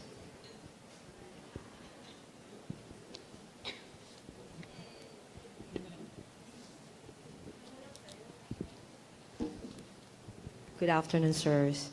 This is for DBM, ATSEC of FOI, and of course, Ma'am for 888. Yung AIP namin sa probinsya, talagang pinag-aralan namin. Ang problema namin, pag nandyan na yung project, inaangkin ng mga congressmen. Maraming congressman dito na gobernador. Congressman din po ako noon.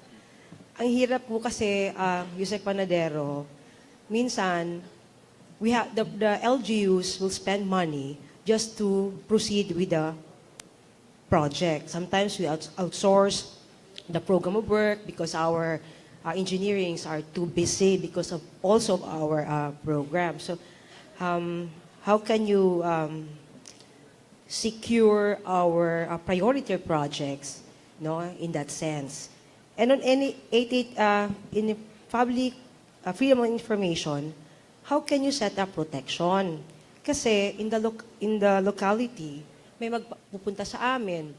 Meron kang inquiry sa IRA, you know, we will facilitate for you. Or dahil na-access nila yung listahan sa RDC, they will come to you and tell the mayors, oh, you have a project, we are here to help, we are from these offices. So how can you protect LGUs, especially the new ones, not to engage into this scam or mga sindikato na nagbabalat kayo na nasa gobyerno and roaming around and offering us projects, no? And thirdly, yung sa 888, do you filter or you take all texts or calls? Kasi ang nangyayari, ang information sa akin ng staff, pag tumawag ka, minsan, hindi sumasagot. Pag tumawag ka ulit, magpa-follow through ka, hindi ka niya sasagutin. Kaya gagamit sila ng ibang numero. And then they will pick up the new number. So, salamat po.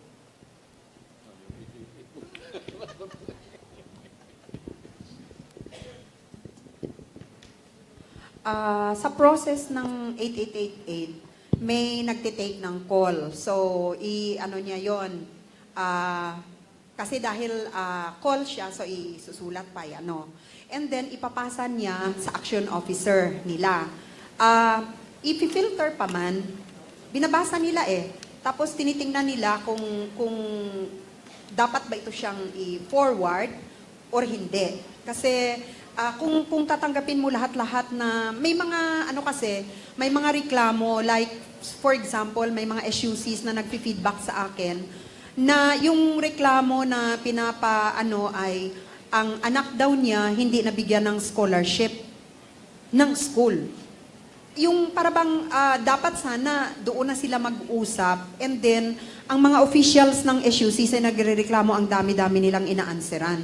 So I'm sure the process is that i-filter muna and then ipasa sa supervisor para ma-approve. And the supervisor will look at it and approve to contact na the agency.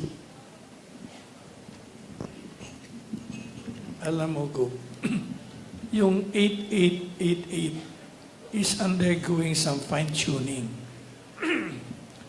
In fact, we had a lot of problems at the start, but little by little, it's being resolved. Pero mayroon pa kaming hindi pa na-resolve because PLDT has what we call the local cables that will charge. In fact, we're scheduling a meeting between my office and the local cable operators, so that we will arrive at an agreement that the calls done by the people down would not be charged, would not be deducted from their maintaining balance. But overall, we are undergoing some fine-tuning so that the service that is the 8888 hotline would be people-friendly. And it could do what it is being done to really respond to the needs of our people. Especially that this is a window where people can convey their sentiments, their complaints to government, and government should act on it fast and quick. Salamat. Yes, ma'am. In addition din po kasi sometimes I attend the meetings of 888 Joint Management Team. I think generally the role of the technical officers are ministerial in nature. So they just refer. Unless, of course, yung mga documents or the complaint ay insufficient information, so therefore it's not actionable. So hindi siya nag-go through the process of formal referrals to the appropriate agency. So no actual filtering unless actionable siya. On FOI, Gov, thank you very much for that question. Because at least the concern of LGUs is raised, and we will raise it to the FOI Advisory Committee. Because there are concerns from government agencies. It's the first time we actually heard this concern from an LGU. I'll just repeat it for everyone. The concern is, how does the program protect government officers from unscrupulous individuals who use the program to get information and then abuse it and fool other government officers? Unfortunately, the program is as useful to well-meaning citizens as it is useful for unscrupulous individuals. At present, there is no protection. So government officers have to be aware if a question is asked and then information is used against them, to be careful all the time. We have received requests that we should have a policy on vexatious requests. Ito yung mga nagtatanong sila ng paulit-ulit ng kung ano-ano yung mga tinatanong na sobra ng too much already from the government agency, and we're asking the advisory committee to come out with a policy to address vexatious requests. We will raise po, Gov, to the advisory committee yung concern niyo po sa LGU. How do we protect against individuals who use information for their selfish interest? Yung first question ko, very interesting. No? Whose project is it? Well, LDC, Local Development Council, represented naman yung congressperson doon di ba? So nandun naman yun. AIP is a document that probably, that's one of the 14 documents that we put in the portal. So if that is known to everyone, alam ng lahat kung kaninong proyekto yun. Lalo na kung pinunduhan ng 20% development fund ng LGU. Our system is, if it moves up, and this is what I was referring to kanina, kasi section 2.5 of AO129 says, budget ng line agencies dapat hanguin mo sa LDIP. Then that becomes now a budget of the sectoral agencies. But clearly, it came from the LDIP. Ang banggit namin sa Congress, at least in our sector, kung galing yan sa LDIP, then we have to acknowledge that it came from the LDIP because we don't have any basis putting projects anywhere na hindi naman nakitang priority ng isang LGU. But we have, our system also says na, meaning the system of budgeting in the country, na may role ang congressman at ang senador. So ang dulo niyan, kung ma-approve lahat yan, budget ng lahat yan. At project ng lahat. Gov, Sa 8888, thank you for giving us that feedback na may mga hindi nag-a-answer, tapos i-change ang number, tapos mag-a-answer na sila. We'll take it into consideration kasi ang aming mga call agents namin, bago pa lang sila they're undergoing a series of training, so kailangan nila talaga ng reminders para ma-perfect ang system. We'll take it into account. All right. For our next question, we have, ma'am. Good afternoon po. I'm Zainab Ampatuan po from Action Against Hunger. Sa workshop po namin earlier, isa po sa nasuggest namin na mga programs na gusto po naming maisama doon sa roadmap sa Phase 2 ay ang Participatory Organizational Capacity Assessment and Planning for LGU and CSOs. Kasi lumabas po sa discussion namin kanina na hindi sa lahat ng LGUs or sa level ng barangay active yung participation ng CSOs. Lumabas doon na may mga courses offered sa ilang schools na hindi nag-fit doon sa need ng community like agricultural community, pero ang courses offered ay more on IT or courses for abroad. So papaano ma-discuss and ma-promote na magkaroon ng local schools to answer yung mga need sa community. So ang tanong ko po, kung sa tingin po natin ay mag-grant itong proposed program on participatory organizational capacity, assessment and planning, makukuha po ba namin yung commitment from our government workers na nandito to support itong program na ito under the ILG? Kasi kami po yung closely na makikipag-work with them. Maraming salamat po. Yung in general, basta the local governments prioritizes it also in their local plans and in their investment program, we fully support that. Now, yung pagdating na sa mga budget, doon na tayo maghihimay ulit niyan. Kasi yung mga soft courses, kung tawagin namin, yung kagaya nito, training, normally it goes to the agency that has the mandate over those courses. So, if I got it right, these are livelihood related. So, marami yan. DA, TESDA, DOLE, and etc. Sa DILG, kami naman ay nandun kami sa hard projects doon sa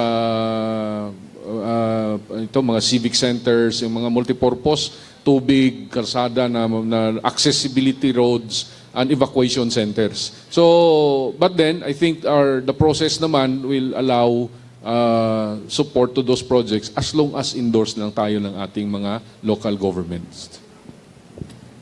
Ma'am, ang concern mo about the mismatch, kasi former ako na president ng State University. It has been a question na ang mga SUCs, marami na ang mga courses offered are yung more popular instead of contextualizing it to the locality where the SUC is located, including yung mga local colleges and universities. So, isa siya sa project actually ng Commission on Higher Education na i-study talaga ng SUC yung mga offerings nila. But it's good that you raised it kasi si CABSEC nag-form siya ng technical working group kasi we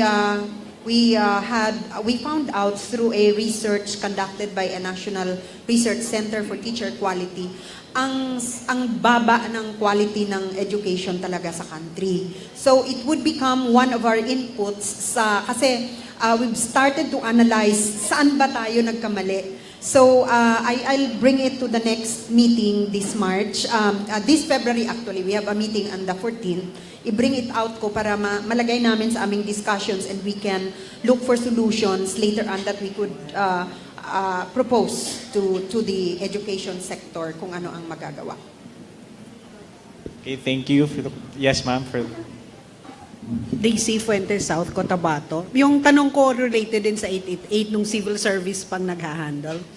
Una, maraming talagang nire-refer sa amin na talagang hindi dapat ma-refer kasi like may nagreklamo na hindi sila pinagawa ng tulay, yung pala mag-spend kami ng 100 million, 8 hectares farm lang yung kabila. no? O private property siya. But we really, dahil 888 siya galing, talagang pinupuntahan. Pero ang isang importanteng tanong ko ganito, like sa amin sa province ng South Cotabato, institutionalized now yung fact-finding committee namin at yung aming investigation committee. No? Hindi na ako kami nagre-refer ng kaso administrative sa civil service. Kami na, accredited na kami. So pag merong 888, supposing nagreklamo na suplada yung isang nurse ko, so ang tendency ho namin is to pa-show-cause muna at i-refer sa fact-finding committee kung talagang merong basihan para filean siya ng formal. In these cases, we advise civil service of every step and we furnish them a copy. So yung 72 hours ho, nasolusyonan kaagad dahil yung rights ng mga empleyado also demand that they be given the right to respond and to defend themselves, medyo hindi ho yan maabot namin. But what we do is furnish civil service copy every step of the way at may deadline ho kami nung mga hearings namin na kinokonduct. Will that be sufficient as a response to these complaints as now lodged in 888? Yes naman kasi ma'am, once you took the first step and then you started the investigation, may ano yan siya may like say for example, mas mahaba ang kailangan, then you can already say na nag-start na kami, but because of the many things that need to be done pa for investigation, kasi two sides din yan ang titingnan mo So therefore, yung initial na step na yon, if you push for the speedy resolution, maaano na nag-respond kayo. Kasi may mga instances kasi ng mga complaint na ang sabi naman sa 8888, pagka ang agency ay nag-refer to another, that within the 72 hours, nag-response doon naman sa isang agency kung ano pa ang mga steps na dapat nilang gawin. Can I just add on? Meron ho kaming inaksyonan and we furnish civil service. Tapos, few months later, nagtanong na naman sila ng action namin, so hindi namin malaman. Meron naman silang docket, meron naman silang tracer number. So, nag-respond na naman kami na yung kinumpli na, investigate na namin, na-terminate na namin. Diba? So, dahil talagang may findings of anomaly. Pero minsan ulit-ulit kaming nagsasubmit sa kanila, tapos nagtitracer letter kami. So, minsan nagwo-worry kami kung tama ba yung pag-accept nila ng mga tracer letter namin o may tumitingin ba, bakit pabalik-balik yung tracer nila sa amin. What is important is that the local government has set its own procedure to arrive at a truth. Kasi baka yung nagawa natin, produkto lang sa isang kangaroo justice pa.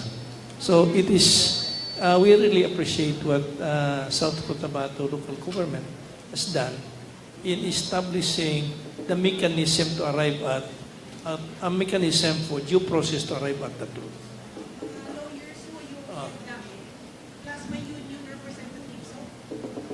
And secondly, maganda yung yung maraming nagko-complain because at the end of the day, truth will really come out.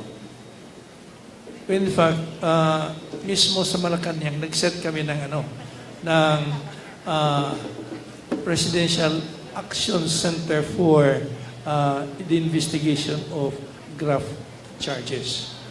So hindi agad-agad na i-judge na corrupt itong tao, mayroong mga violations, kundi it should go through the mechanism where due process is ensured.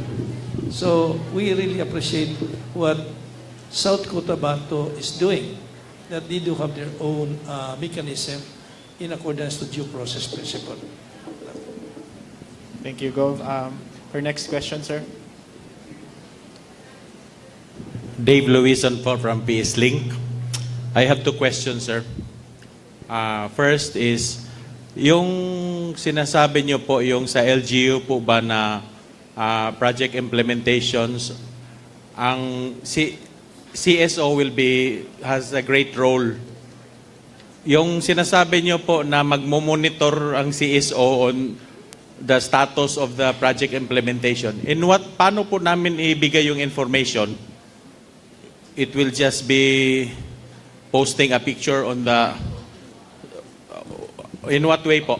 Ay, thank you for reading that. No? Well, first, we want to make sure lang na there are no ghost projects. So that's the first line. We'll give, the list is in the web, kung saan yung barangay, anong project, ano ang specification, then confirming na it's there. Now, if the civil society groups, kasi yung iba hanggang doon lang ang gusto nila, okay din naman yun. Pero yung may iba kasi na gusto talaga nilang ma-involve all the way to the checking of the quality. And we're still okay with that. But then we will have to train them. Kasi it's not easy to actually measure and actually go to the field and know exactly what thickness is all about. So we will sort of accredit muna who are those who are trained. So for now, kung interesado po kayo, our regional offices are nearby, or you can send information to us, then we'll touch base with you. But at the end of the day, yung assistance to municipalities na binanggit ko, yan yung ating unang tingnan at kasaang nag-i-implement talaga niyan ay yung ating mga local governments. May PMO sila.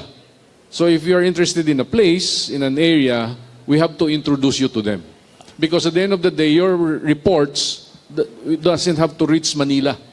It is really at the local level that it should be acted upon. We just have to know, and the other partners have to know, including the governors, na may mga findings kayo na kailangang dapat inaksyonan na ng mga ating mga municipalities. That process is the one that should work. So your findings actually should go to the ones implementing, which is the local implementation unit of every town. So we just have to introduce you and link you to them, and then we'll get to see all of those reports na. With all medyo electronic based lang tayo para madaling makita, wala na masyadong papel. Okay, sir. Thank you. I have another feedback, sir. Before po doon sa 888, yung tatawag po tayo sa civil service, if we have some complaint, this is about anti-red tape law. It's about no-non break for government offices. Nung pumasok ako doon sa SS, sir, kasi gusto ko i-feedback po to dahil parang may pinaglalaroan nilang provision ng anti-red tape eh. Parang hindi siya kung ano talaga, na-defeat yung purpose. Pag pumasok ka sa SSS ng Butuan City, punta ka, pipila ka ng una, then kung ano yung concern mo, you will be channeled to different yung counters, 1, 2, 3, kung ano yung mga concern mo. So sa counter 1, iba yung concern, counter 2. Pag non-break na, isa lang, of all the 10 numbers doon, isa lang may nakaupo sa isang number lang, parang yung number 2. I was texting civil service then about that scheme ba na nagsabi sila non-break policy and then wala man nag-asikaso sa amin. So, sabi po nung nagka-text ko po, na compliant na daw po yon, yung the presence of one government employee in one of that section there is already compliant with the anti-red tape law on yung non-break po. Tama po ba yung ganon? Parang na-defeat kasi ang purpose. I was thinking kasi na lahat ng frontline doon, services, should have a person to take care during non-break, and they will just eat their lunch on a rotational basis. Ganon po. Thank you, sir. What's the answer po? I think the reason why there is such a thing as no non-break is to satisfy the needs of the clients in a certain local government or in a certain GOCC. Ang tanong dito, were you satisfied? Because if you were not satisfied then, that system, that compliance on the part of SSS is not fully compliant. Dapat, kung 10 yung taon dyan sa window, dapat nandiyon lahat. Para hindi ka masabi na I was not satisfied. na-defeat yung purpose eh. Thank you, sir. We only have time for 3 more questions. So, we'll have sir, then ma'am, and then another question po from the lady over there. From sir. So, we'll let you ask your questions now po para sagutin na rin po nila if they can answer it na sabay-sabay na lang din po. Si sir po muna. Thank you, ma'am. Hello. Ito lang po ang tanong ko. Sa pag-avail ng mga government programs, like say for example, mga livelihood projects,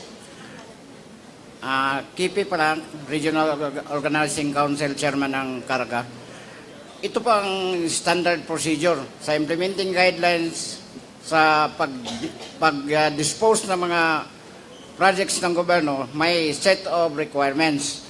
Ang isa dyan yung mga endorsement ng chief executives ng government units.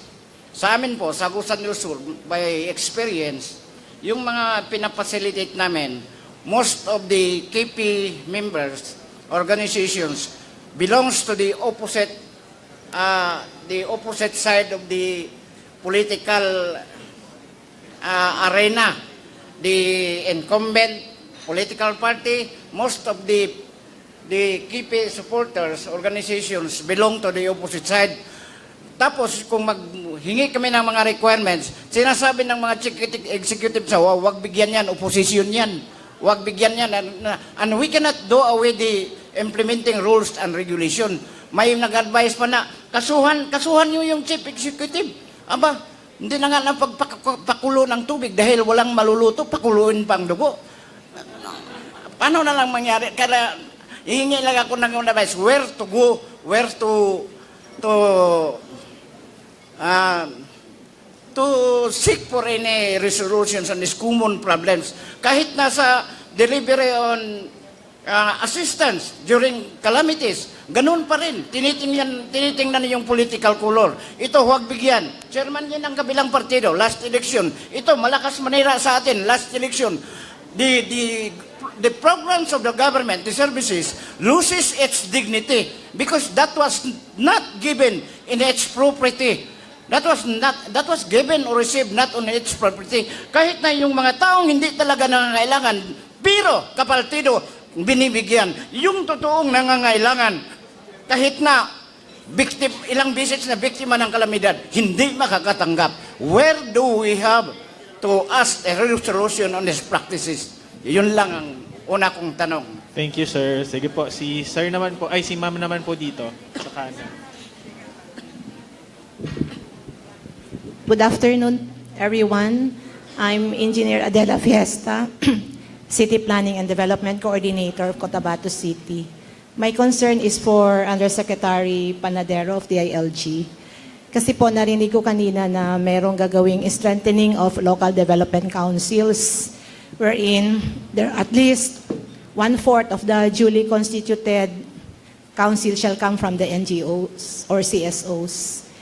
So, ang ano ko po, sir, is meron pong ginagawang local development plans ang mga barangays and the use of their 20% community development fund. Siguro po, sir, mas masaya kung kasama din ang CSO sa mga BDCs at ma-strengthen din kasi in reality, sometimes hindi po fully participated ng CSOs yung barangay development councils. Ang second concern ko po is on the local development investment program. Yesterday, February 5, we received letter from the DILG requesting for Excel copy of the LDIP in DILG format. When we prepared the comprehensive development plans, we already have the LDIP following the DILG guideline and synchronizing it with the DBM. Kasi yung DBM, meron din pong format na merong mga climate-related or disaster preparedness doon sa form. So maybe, kasi this year we are going to start with our Comprehensive Land Use Plan or CLUP. I hope the LDIP format can be sent to us kung ano talaga doon sa mga formats ang dapat naming sundin para po medyo consistent and isa lang po yung gagamitin namin. Thank you po. Thank you, ma'am. For last question, sige po, sir. Good afternoon, Fief Lobby, representing the indigenous people. Ito po ay hindi anong focus on question, but representing CSOs, magpapasalamat din kami in the part of the civil society organizations that even yung BUB projects na na-identify doon sa mga civil society organizations, wala na yung BUB or yung LPRAT, pero our local government or together with the support of our local chief executives, Honorable Mayor, na patuloy pa rin namin yung LPRAT on convening our groups para magkaroon ng monitoring doon sa mga BUB projects na hindi na-implement or ongoing pa ang mga implementation. Kasi kami man yung nag-identify ng mga project, kailangan responsible din kaming i-follow up. Hindi lang yung sa government side na sila yung magre-report, but then we have our counterpart coming from our group as a people's organization to have our participation in monitoring para ma-address talaga yung concern. And I'm very thankful na sa ngayon yung mga identified projects namin from the water system and even other projects sa local government na ongoing ang monitoring at saka implementation. And second question ko na, and then yun sana yung sabihin ko kanina, we have an active civil society organization in our local government. Supposed to be, yun din ang appeal namin na on the next organizing of the governance, kung ano man yung magiging structure, ay yung participation pa rin ng mga civil society organizations nandun pa rin para magkaroon tayo ng support, partnership, both government and private sectors. Yan lang po. Thank you so much. Thank you, sir. So marami-rami po tayong questions. So maybe we can first address yung politicizing public service delivery at the local level.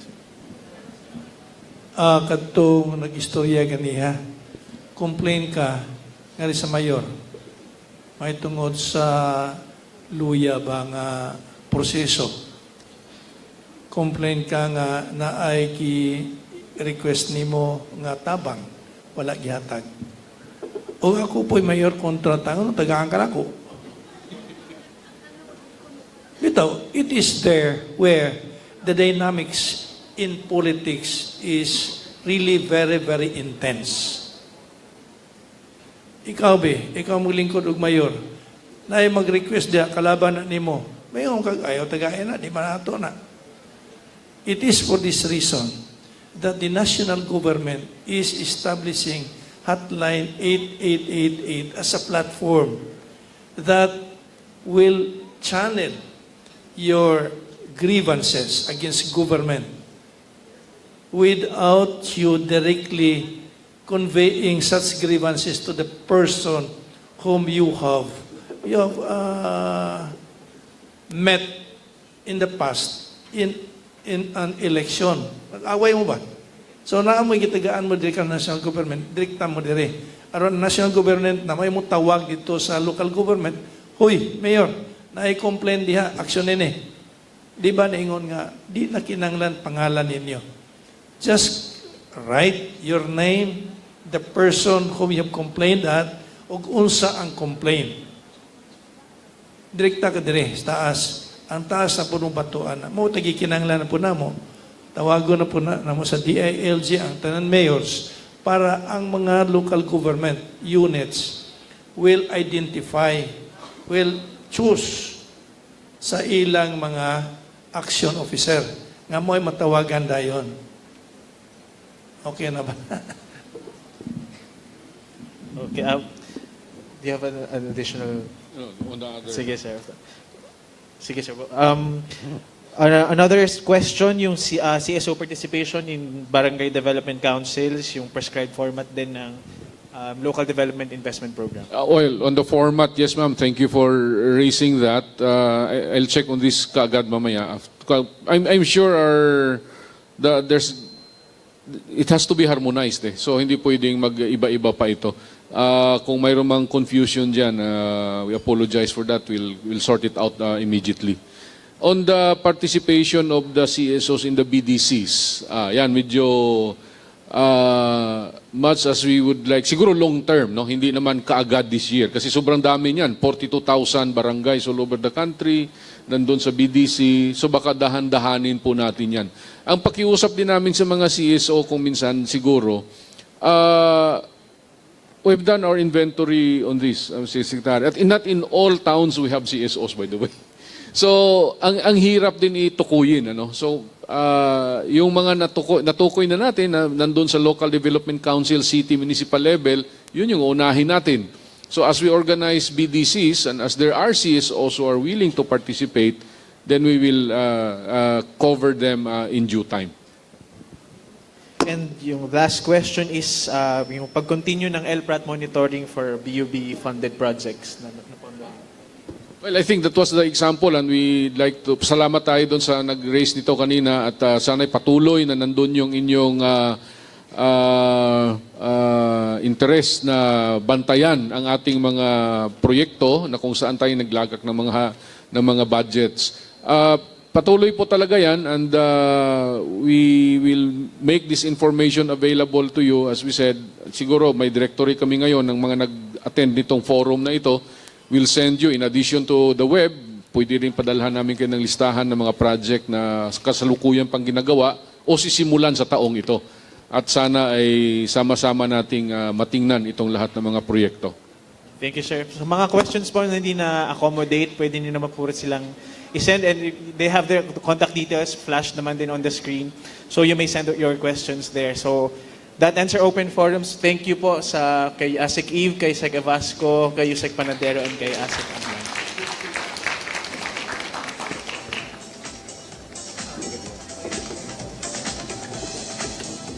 Thank you again to our speakers for graciously responding to our queries, and thank you to our moderator, Sir Mark.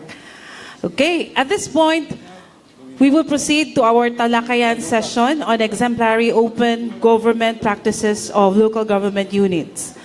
Let me call on our table our able moderator for the talakayan session. She is one of the trustees of the Galing Puok Foundation. Please welcome our moderator, Ms. Lilian De Leon. A round of applause, please.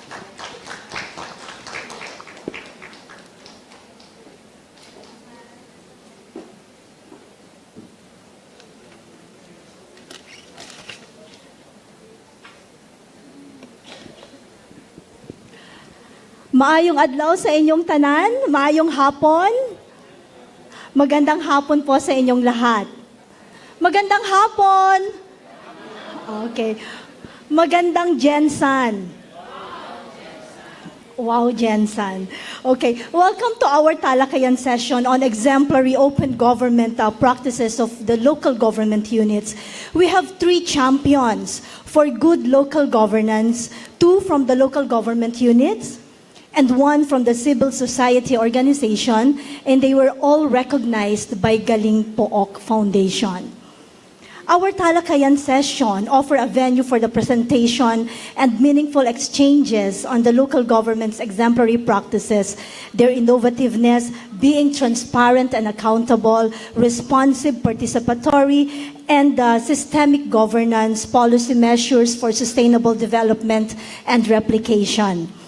Ninanais po ng talakayan na ito na makuha at makamit ang kooperasyon at suporta ng ating mga lokal na pamahalaan para sa pagtataguyod ng isang bukas na gobyerno para sa isang maayos, malinis at magaling na pamamalakad sa pamamagitan ng paglahok ng lahat ng mga sektor at komunidad.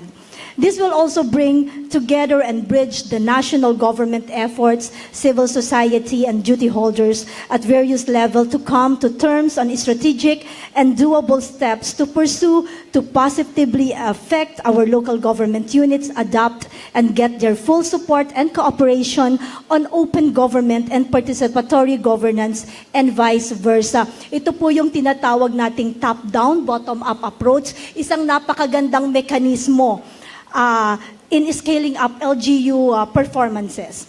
Ito po yung tinatawag din nating parang bibingka approach na luto sa ibabaw, naluluto rin siya sa ilalim.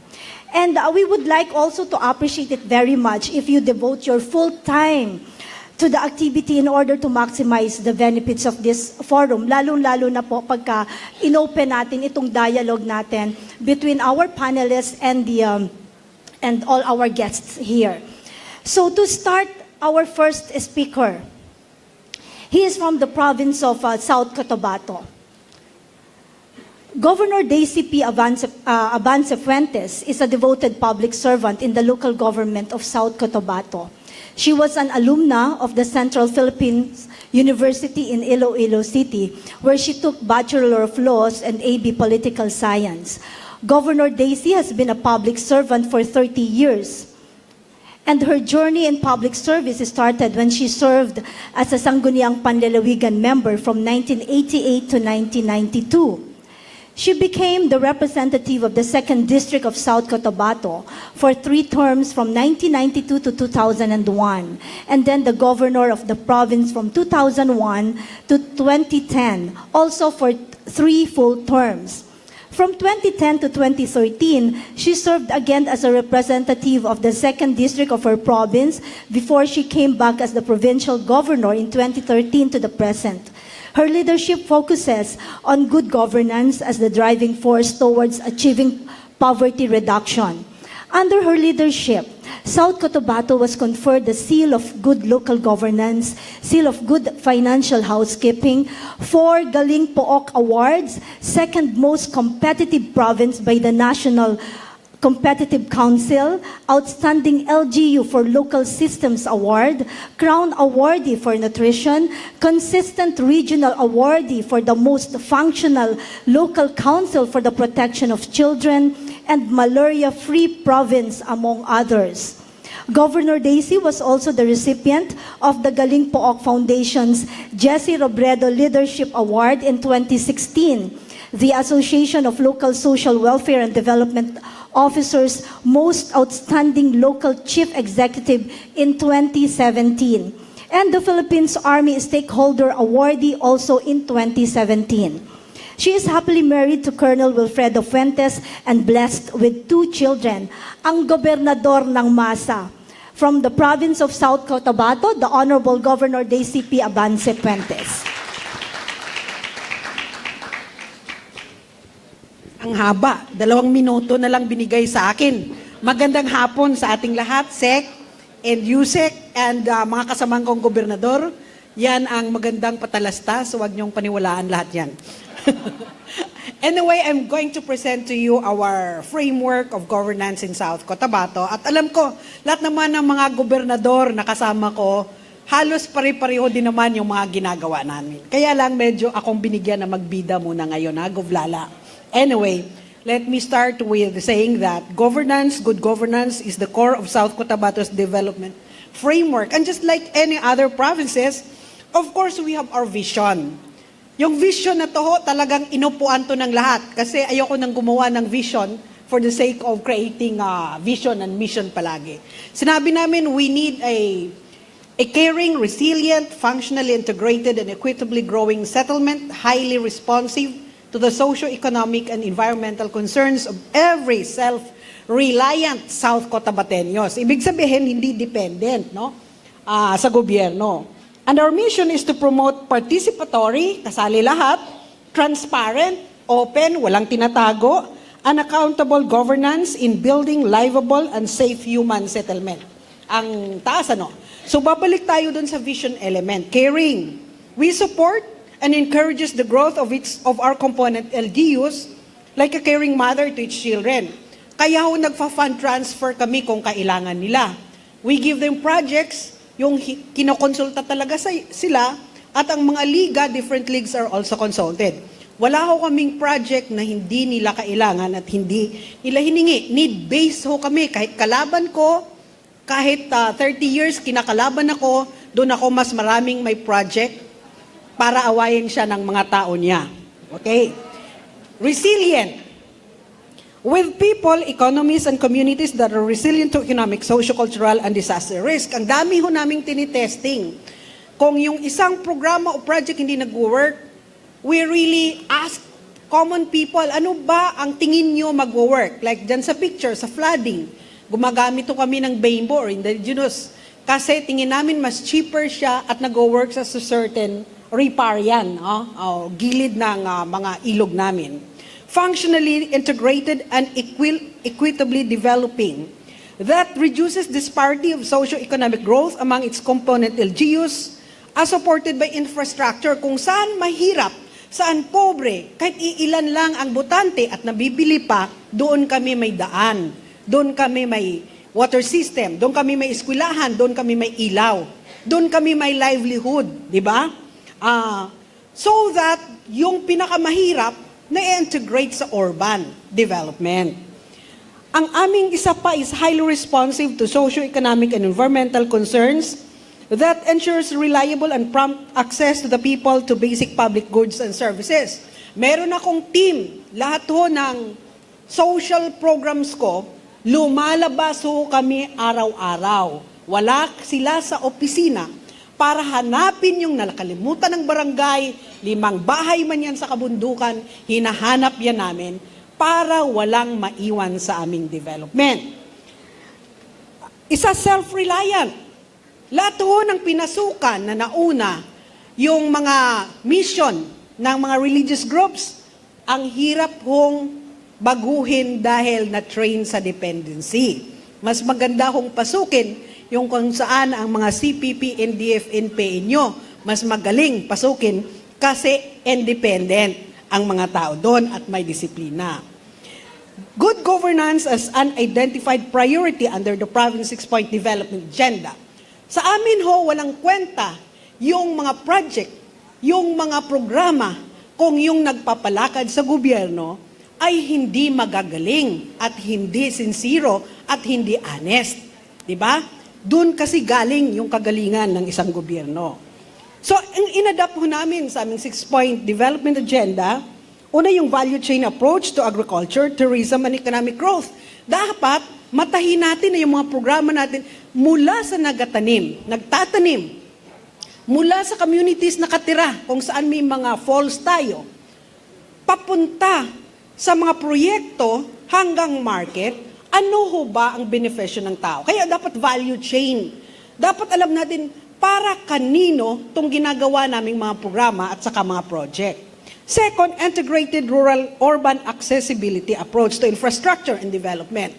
Kahit 2 taon yung isang team ng mga bulldozers natin sa kabundukan, dapat maabot natin ang mga mamamayan o komunidad na walang access. Kasi kung walang access, hindi mo sila mapagsilbihan ng mabilis. Hindi mo sila maririnig dahil ang hirap nilang abutin at kung mga anak sila, 7 bundok, hindi mo sila maibaba, mamamatayan ka ng nanay. So dapat yan. Third, biodiversity conservation and reach-to-reef approaches to environment and natural resources management and sustainable economic development. Kaya kami may mga watersheds management kami, like Lake Hulun ngayon or Lake Mogan. May closed area yan, napaka-estricto, may mga buwan na hindi ka pwedeng umakyat. Pati ho yung Lake Cebu namin na palaging namamatayan ng mga tilapia namin, may mga buwan na ngayon na wala kaming seeding. At medyo draconian yung mga measures dyan, di ba? Meron kaming mga biodiversity corridors na ginagawa. Dahil kailangan ng South Cotabato, dahil agriculture kami, 90%, na yung tubig namin ay magko-continue, di ba? Na hindi namamatay yung mga species natin, na indigenous sa atin o mga tanim natin for the next generation. Ika-4 namin is disaster risk reduction and climate change adaptation. Sabi namin sa aming mga plantations, dapat pag nasa sloping kayo, nag-apply kayo ng sloping agriculture. Dapat yung mga waste ninyo, hindi nyo tinatapon. Binabalik-balik ninyo. Dapat nagtatanim tayo dahil ang South Cotabato, pag may El Nino, talagang tinatamaan. So anong itatanim natin? Na mabubuhay kahit may El Nino. Dapat sa environment, gumagawa tayo ng small water impounding doon sa mataas na area kung saan ang mga aquifers at reservoir natin kanyang ma-replenish. So yung mga programa dapat nakasentro dyan. Convergence approach in the responsive delivery of social services. Provincial government, mamimigay kami ng manok, ay bumili ng manok, hindi alam meron kami sa breeding center.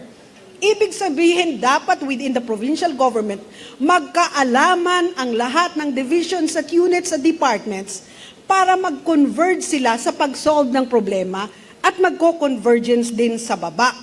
Ibig sabihin, yung mga barangay affairs ko, mga community organizers, mga social services, people, pag pumunta yan sa isang sitio, kung ano ang problema, dapat dalhin niya sa convergence unit para lahat bumaba. Maraming anak, population should be there. Malnutrition, nutrition should be there. Kailangan ng gamot, dental, farm nila, wala pala silang daan, wala silang tubig, dapat bumaba lahat doon para solusyonan. Kasi government should be a problem solver. Di ba? Kung hindi ka sumasagot sa tao, nakapangailangan ng tao, para kailangan nila ang gobyerno. Di ba? Oh. Good governance measures and initiatives. Advancing integrity, transparency, accountability, and increased participation. Kami ho, lahat ng gastos namin nakalatag. May mga television kami sa LED yan, no, na nakalagay sa mga strategic places. Nagre-report kami weekly sa radio. Sumasagot kami pag tinatanong. May website kami, may Facebook kami, para lahat ng gastos nakalatag dahil hindi naman pera natin ito. Bakit tayo magtatago kung paano natin ginastos? What's our framework for good governance? Makikita nyo yan, tatlo. Civil society, public sector, business sector. Of course, we have accountability, integrity, and predictability sa ating gobyerno. Hindi yung pabago-bago, hindi alam ng tao kung paano ka, mga pulisiya mo. Kasi kami may tracking kami sa financial namin system, e-tracking. Nag-usap kami ilang oras yan sa opisina mo. Pag hindi mo yan nalabas, pupula yan. Yung aming requirements sa isang papel, nakasulat yan. May booklet kami dyan. Hindi ka pwedeng mag-require na wala yan dyan. So alam dapat na lahat ng opisina. We have South Cotabato Integrity Program. We have the so-called I-South Cotabato. It's our integrity program. Nung inumpisahan namin to, meron kaming mga mascot, siyempre meron tayong mga pirma-pirma, at kung titingnan ninyo ang aming integrity program, madre ho ang puno nito, Sister Susan Bulanyo. Nag-aaway kami sa radyo palagi, kulang na lang magmurahan, pero siya ang aming leader sa integrity South Cotabato at ang business sector andyan. The next slide please, para makita. Yan. Next slide please. Yan. And next slide. That's our web model. Lahat ho ng 24 models na yan, meron kaming monitoring team that monitors, that we really do practice them and we do implement them, and every quarter we have a sit down together to ask where we are, di ba? Sa procurement ho, nung una, parang ayaw humarap sa supplier at saka contractor kaming lahat kasi magkakabukingan kami kung sinong humihingi at magkanong hinihingi, di ba? Pero talagang nung nag-commit kami, hinarap namin sila at nag-usap kami ng pinaka-transparent, pinaka-beneficial sa gobyerno at ang pinakatamang dapat gawin. Next slide. Next slide. We have symbolic signing para magkaalaman lahat, covered ng radio at saka local television. Next slide, please. Increased opportunities for investment. Nagtaka kayo ang South Cotabato, nasa loob kami. Wala kaming dagat, wala kaming airport, but we became number 2 in the most competitive provinces in the country in 2016. Dahil yung mga negosyante, di ba? Like Thailand, Operation of Dole Philippines is now in Sorala. Bakit siya andyan? Kasi sinabi ko, lahat ng mandurugas, whether mayor ko o ako, o NPA siya o may left, sagot ng provincial government. Lahat ng basic infrastructure na kulang nyo, sagot namin. Lahat ng problema nyo sa lupa, sagot namin. Magdala lang kayo ng negosyo, swelduhan nyo lang at bigyan nyo ng benepisyo ang tao ko. Kasi pag dapat lumaki ang negosyo, nag-grow din ang tao ng South Cotabato. So they're settling in South Cotabato. Diba? Then we have, next slide. Yan. Yan ang aming transparency and participation. May public sector, business sector, civil society. Yung transparency, yung accountability, hindi lang sa amin. Dapat civil society. Kung anong requirement sa amin, ganun din sa civil society. Ganun din sa public sector. Kasi hindi naman pwede yung kinukurap mo kami, tapos kami lang aawayin nyo. Kayo naman ang bigay ng pera, kayo naman ang gusto mag-shortcut, di ba? Kayo naman ang gusto mag-ginansya ng malaki. So dapat sama-sama tayo sa pagbabago, hindi lang gobyerno, di ba? So kung sama-sama, may mangyayari. Pero kung isa lang, wala, pabigat pa rin yun. No? Then, next slide. That's transparency and participation. At as an example, Friendly Drugs Health Plus Project. What is it? Ang hirap sa gobyerno bibili ka ng gamot, ang tagal ng procurement. Tapos, pag nag-failure, another 3 months yan. Pag nag-failure, ikalawa, kasi dapat ika-third, dalawang failure, ika-third, ka na makanegotiate. 1 taong delay yan. So, anong gagawin namin? What we did is we partner with Mahintana Foundation of Dole Philippines. Nag-open kami ng drugs. Sa kanila kami bumibili ng mga kulang namin to fill the gaps. Approve yan ng DOH. Approve din ho yan ng Commission on Audit namin. At 70-30 ho kami. Yung kita nila, 70 ang kanila, 30% ang amin. Sila ho ngayon ang nag-fill the gaps. Well, the development challenges and project, next slide please, objective. Siyempre, high cost and essential drugs and medicine.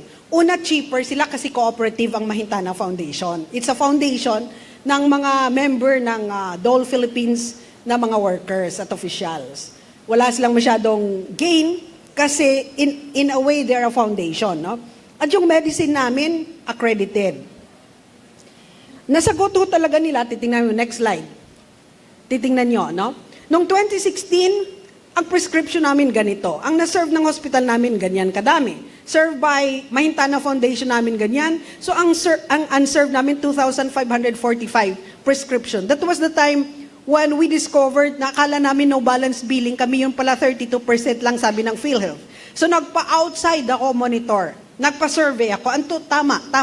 Talagang 32-38% lang yung ma-serve namin. When we do the survey, we did the internal control systems namin, pumasok at nag-evaluate, and then nag-hire kami ng taong tingnan kung anong mang dapat baguhin. In 2017, 18 na lang ang unserved namin. Most of that are yung mga dadaan kasi PDEA pag bumili ka. Diyan kami nagtatagalan, no? Na hiningaan na namin ng tulong hanggang sa Secretary of Health, wala daw silang sagot kasi problema daw nationwide yung mga PDEA restricted drugs. So tingnan mo ang effect. Next. Yung gross sales namin, next slide. Gross sales namin, tingnan nyo, magkano pumupunta sa amin, magkano sa Mahintana, kahit pa paano may kita din naman kami, di ba? So, good governance also means empowered civil society and business sector. Ang Provincial Development Council ho namin, 48% ang aming CSO members. Tapos yung sectoral namin na 5, nag-work ho yan. Kaya walang bulagaan, hindi ho nangyayari sa amin na pag meeting ng PDC, magpapa-approve ng project, hindi nyo alam uma-approve kayo. Member kayo ng sector. So kung economic sector, lahat ng hiningi, dadaan yan. Walang pupunta sa plenary ng PDC na hindi na-recommend ng sector na yan. So, di ba? So, alam ng lahat yung kanilang ina-approve. Di ba? So, resulting in the tangible results and best practices in good governance.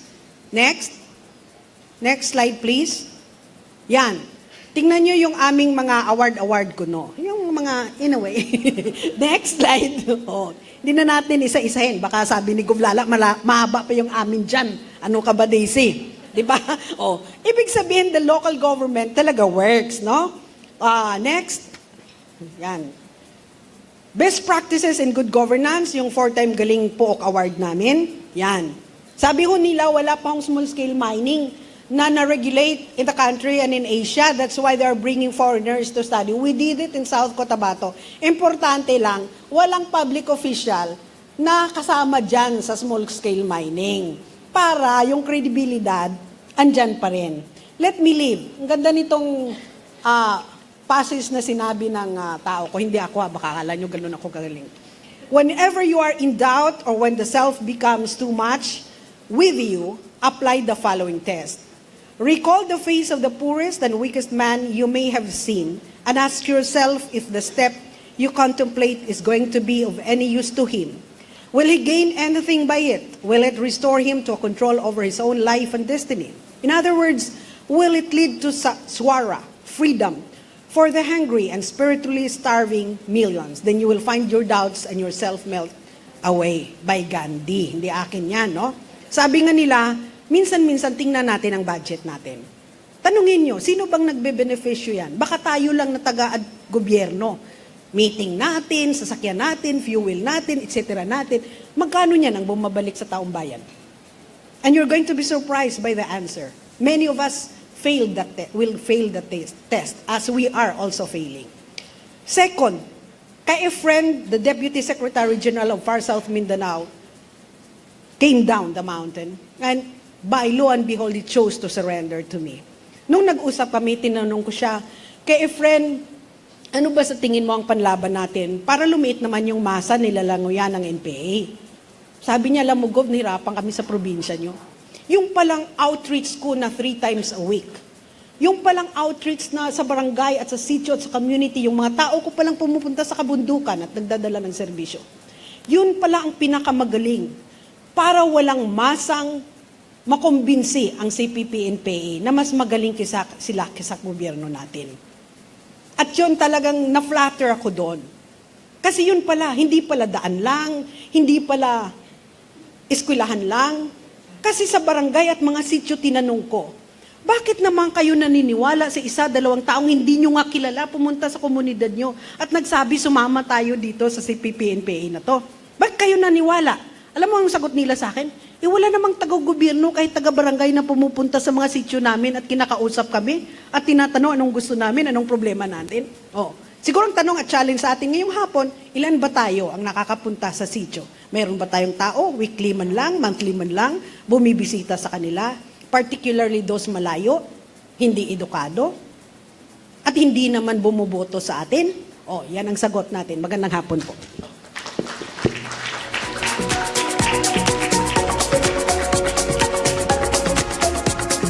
Thank you very much, Governor Fuentes. Mabuhay po kayo.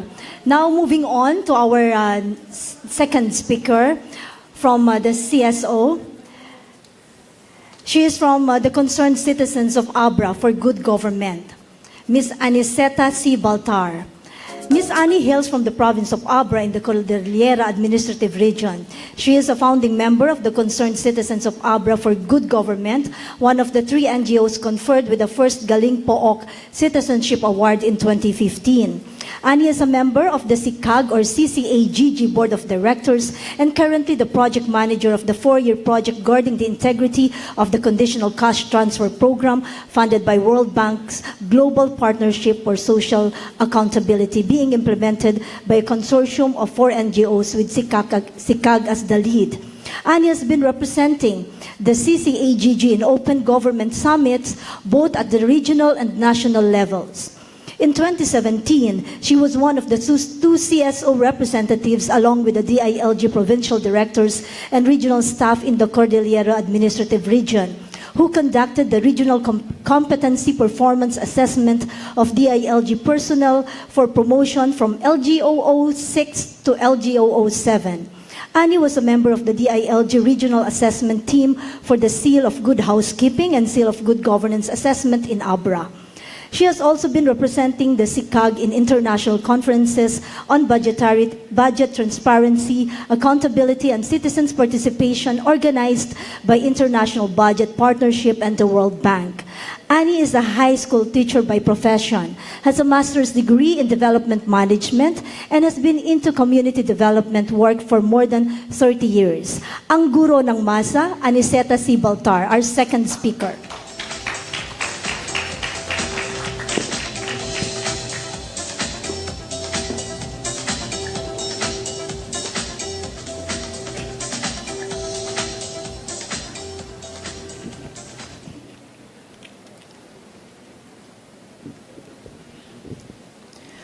Good afternoon. Our organization is as old as People Power One, the Concerned Citizens of Abra for Good Government, popularly known as CCAGG, was founded in 1986. During the tumultuous time, CCAGG chose to give meaning to people power through sustained citizen participation in governance. CCAGG started as NAMFREL during the presidential snap election in 1986. After the snap presidential election, all NAMFREL volunteers of ABRA came together to discuss and decide what good we can do further for ABRA. We wanted to seize that moment, that opportunity, the newly restored democratic space. And we decided to organize ourselves into the concerned citizens of ABRA for Good Government. Ours is a tall vision to establish a self-reliant community of a politically mature and economically emancipated citizenry who will work for good governance. This is from the CCAGG vision and mission. Our tagline, good governance, a way of life. The opportunity came for the CCAGG with NEDA's call to non-government organization to monitor Community Development and Employment Program, or CEDP. This is the priming program of the newly established administration of then-President Cory Aquino. This began the exercise of our appointed role as people's watchdog, to guard and protect government-funded projects against graft and corruption for the common good. CCAGG's engagement with the CEDP was preceded by the signing of a tripartite agreement with NEDA and then the Ministry of Budget and Management. Each has a role to do. NEDA capacitated CCAGG on project monitoring and evaluation and gave us the list of projects, their location, and agency implementers. DBM released to us the financial documents detailing the cost for project and the dates of fund releases. As for CCAGG, we monitored these CEDP projects based on programs of work, or POW, and other guidelines. We also submitted regular reports to them. The MOA co-signed by the CCAGG was a prized jewel. It zealously guarded, took good care of it, and was used to the advantage of many communities in Abra by transferring the monitoring technology received from NEDA and DBM. It assiduously trained the Breños in safeguarding the integrity of projects coming to their locality.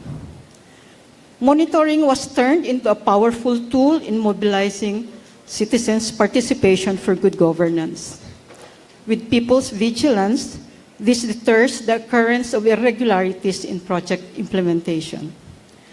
Parallel to on-site trainings and mentoring of community members and volunteers is a radio program, which is like a school on the air. Among others, the radio program offered listeners a continuing layman's awareness and skills building on government projects monitoring. Here, a gradual shift happens. The emerging insight of monitoring as a citizen's task and responsibility in the exercise of other sovereign right to governance built their self-confidence. It gave them a new lens of seeing themselves as co-participant of government in effecting the common good, not just passive recipients of intended and programmed benefits. What were our findings during our joint monitoring? Projects that have not yet been started or were just begun or midway in project implementation were certified as 100% completed, were turned over to authorities and accepted by the end users. Public outrage on the matter intensified with more CSOs and individual Abreños joining in to demand sanctions for the erring engineers.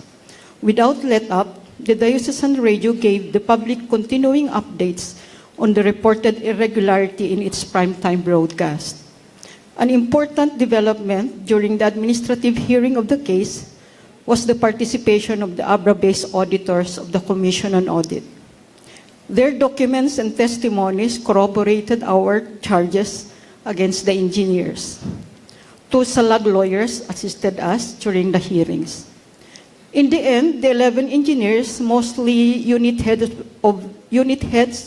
of the District Office of DPWH in Abra, were punished for falsifying certificates of project completion and were suspended from office for 4 to 9 months without pay. President Cory Aquino, in recognition of CCAGG's steadfastness in righting a wrong, cited the CCAGG as the most outstanding NGO in Region 1 in a ceremony held at the Malacanang Palace. The regional director of DPWH also decreed that no payment of projects will be released in Abra without the monitoring report of the CCAGG. This administrative case against the DPWH engineers in Abra made news. This is the first case and experience of a CSO in Abra province in engaging a national government agency and in exacting accountability with misfits in the bureaucracy. CSOs from the neighboring provinces asked CCAGG to introduce them to what it is doing. Eventually, CCAGG's CSO partnership expanded in 3 regions in Northern Luzon, which is called the Northern Luzon Coalition for Good Governance, or NLCGG. It was born with the CCAGG taking the lead. The NLCGG is composed of 30 civil society organizations and 3 individual members. And independently and together, we are actively pursuing various development and good governance initiatives promoting social accountability and constructive engagement. The CCAGG became in demand as a CSO partner by the government, with DSWD in its Pantawid program and Municipal Talakayan in monitoring the Kalahi Seeds and CDDP, with the DILG in its full disclosure policy, the Seal of Good Housekeeping and Seal of Good Local Governance Assessment, monitoring its Salintubig projects, competency assessment for LGU 07 of the ILG for the region, and at present, sharing the CCAGG experiences in monitoring government projects to the CSOs in the different regions in the country to monitor projects under the assistance to municipalities, or AM. With NAPC in monitoring then its BUB projects, with OPAP as part of the oversight body in the closure agreement between the government and the Cordillera People's Liberation Army, Cordillera Budong Administration, and monitoring the Pamana projects. The CCAGG is also an authorized monitor by RPMC NEDACAR of national roads and other national funded projects in Abra. One innovative project that CCAGG had was engaging citizens on the full disclosure policy through paracetamol monitoring. 45 volunteer monitors from 5 people's organizations and 2 youth groups were engaged in 2012 to 2013 in monitoring the purchase of paracetamol at Abra Provincial Hospital, 4 district hospitals, and 5 rural health units in Abra. The purpose was to be able to evaluate how efficiently local governments have been purchasing paracetamol for use in public health facilities and to determine the level of compliance of the Abra Provincial LGU and the 5 municipal LGUs on the provisions of the full disclosure policy. Through the FDP, the volunteer monitors were able to look into the total budget for health and procurement costs of paracetamol in calendar year 2010 to 2011. What were the findings? The comparative cost of 500 milligram paracetamol tablet in the 5 RHUs and provincial hospital shows that Bukay, the municipality near the capital town, has the most expensive paracetamol, while Malibkong and Luba, those farthest from the capital town, had the cheapest. In one LGU, the RHU personnel used to sell medicines to patients. In another RHU, the monitors noticed a donation box in the clinic. It turned out that the donation box was for clients to drop certain amount in exchange of the medicine given. The doctor explained that it was meant to augment expenditures for small items like cotton, betadine, alcohol, and disposable syringes. In another RHU, there was a purchase of medicines nearing expiration. Medicines for common illnesses like diarrhea, colds, and fever were not available. However, medicines for diabetes, heart stroke, and high blood pressure were instead purchased. Through the project, vigilance and participation of POs have pushed LGUs to improve its posting of the required documents at the FDP Bulletin Board. The CCAGG is advocating to the LGUs and the DILG to make these public documents simpler, readable, and understandable to ordinary citizens to facilitate and encourage public engagements. Sa iba pa nga nakalak yung kanilang bulletin board. No? So how could the information be accessible? So in 2000, COA asked CCAGG to co-pilot test participatory audit in the province of Abra. The value for money audit was thought of as the appropriate tool to use. 21 projects of the DPWH and 10 more community environment projects of the DNR were covered by the participatory audit. Among the audit team's findings were: 1, the government was shortchanged with the disbursement of 15% of mobilization fees amounting to millions of pesos to contractors of 4 projects. Months after, when the audit team came for inspection, the projects have not started yet. 2, a 41.8-meter stone masonry collapsed at an intermediate portion of the Abra-Ilocos Norte Road, with only an aggregate length of 7.3 meters remaining. 3, project engineers easily were granted extension to projects without documentary evidence to support and justify extension. This is abused by contractors to lessen charges of liquidated damages. Participatory audit was a breakthrough. CCAGG inspect ongoing projects while COA does post-audit. CCAGG believes that when pre-management or pre-construction stage is skipped by an audit, which includes the bidding process, the detailed estimates and prices of materials and labor, a big chunk of the project cost, can slip away. The biggest gain derived from the participatory audit is the realization that civil society organizations are just as sincere, competent, and effective as the government auditors in safeguarding scarce government resources. Even though the participatory audit exercise was declared a success by all participating organizations, it was discontinued with a change in the COA administration. The new COA commissioner had other priorities and shelved the participatory audit exercises.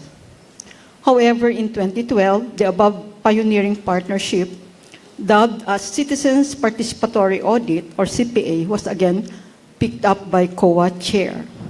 CCAGG was engaged in the audit of the Kamanava Flood Control Project along with 2 other CSOs. The Kamanava Flood Control Project was implemented by DPWH and funded by JICA.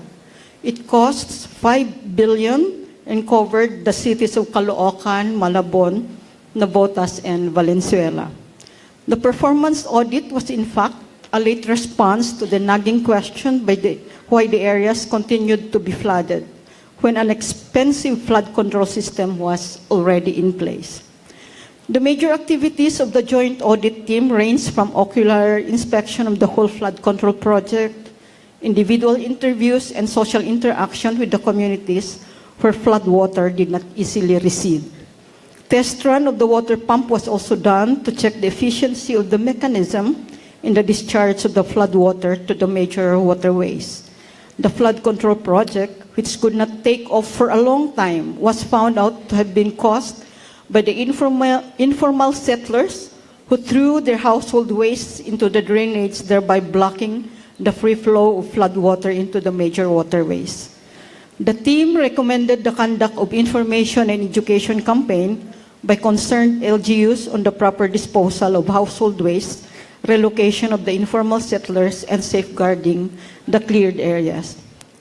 In 2014, CCAGG was once more engaged with COA in its citizen participatory audit of farm-to-market roads in all of the 27 municipalities of Abra, which funds are from the Tobacco Excise Tax, or RA 7171. The monies involved in the construction of farm-to-market roads connecting tobacco-producing municipalities was around 500 million pesos, hopefully to bolster the sagging economy of Abra province. So, what is good governance? Good governance refers to the sound and competent management of a country's resources and affairs. It is a prerequisite to a society where people's basic needs are met sufficiently, where caring communities are nurtured, and where relationships between its members are anchored on justice and equality.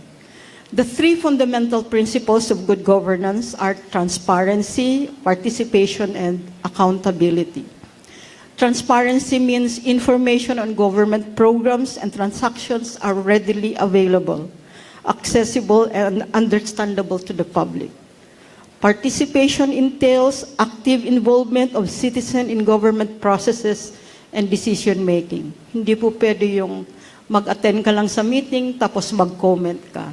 There has to be an active participation in the decision-making processes. Accountability means that government representatives and bodies are responsive and answerable to the public, from which their authority is derived. Now, to close my sharing, may I just read to you a message of the Transparency Accountability Network, to which CCAGG belongs on its founding anniversary some years back. The past years have been CCAGG at the forefront of empowering the citizens of Abra and other parts of Northern Luzon through various activities and programs and by sharing their experiences and lessons learned to other civil society organizations across the country. This group of former NAMFREL volunteers have also been teaching the citizens of their rights to participate in local governance and providing them with tools and support to meaningfully take part in decision-making processes. Among its various contributions, CCAGG has made a mark in road monitoring.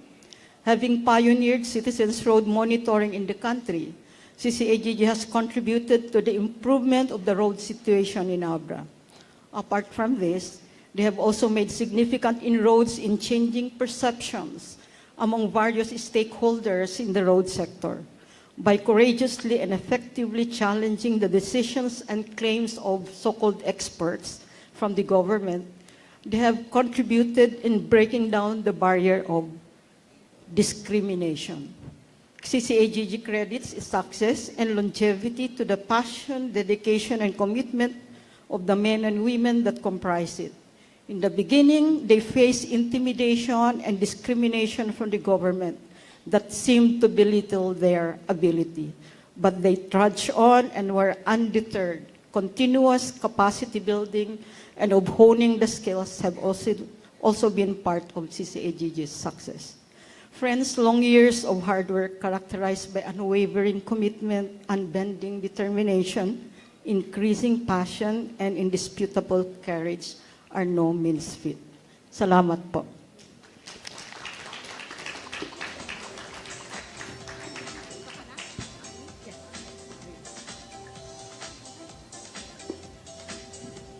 Thank you very much, Ma'am Annie. It's really a great awareness what you've shared to us, especially to the local government units. Now, moving on to our third speaker.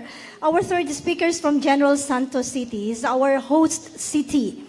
He is the father of General Santos City, the Honorable Mayor Ronel Chua Rivera, born on September 1, 1971, to Rodrigo E. Rivera Sr. and Dolores Chua Rivera. He was married to Jane Golan Rivera and bore him 4 children. His sense of social responsibility was developed being a member of the Board of Trustees for RD Foundation and his active participation in Rotary Club of Metro, the Diangas. In 2010, he ran as an independent candidate for city councilor and whelmed other 30 contenders for the number 1 seat. Subsequently, Ronel C. Rivera Foundation Incorporated was established where he became the founder and president. His heart moves for the children and firmly believes that every child should go to school and should be given quality education. And for a child to do better, she should receive proper care, nourishment, and protection. A child must have an opportune environment for a total development. Moreover, even now that he is already the city mayor of General Santos City, he emphasizes that if we want to have a better future, we must take care of the children of this generation so that one day they will become better citizens who will bring back to the nation what was made of them during their younger years. His love for education has been manifested through a selfless donations of his salaries and benefits to all public elementary and secondary schools since 2010 when he was still a councilor. The General City under Mayor Rivera was the 2017 Galing Pook Awards for their Likay Droga, Lingap ng Kabataan, Ayaw sa Droga. Ladies and gentlemen, the father of Tuna City, our host city, ang mayor ng MASA, the National Vice Chairman of the League of Cities of the Philippines, and the chairperson of the Regional Development Council, 12, Honorable Mayor Ronel Chua Rivera.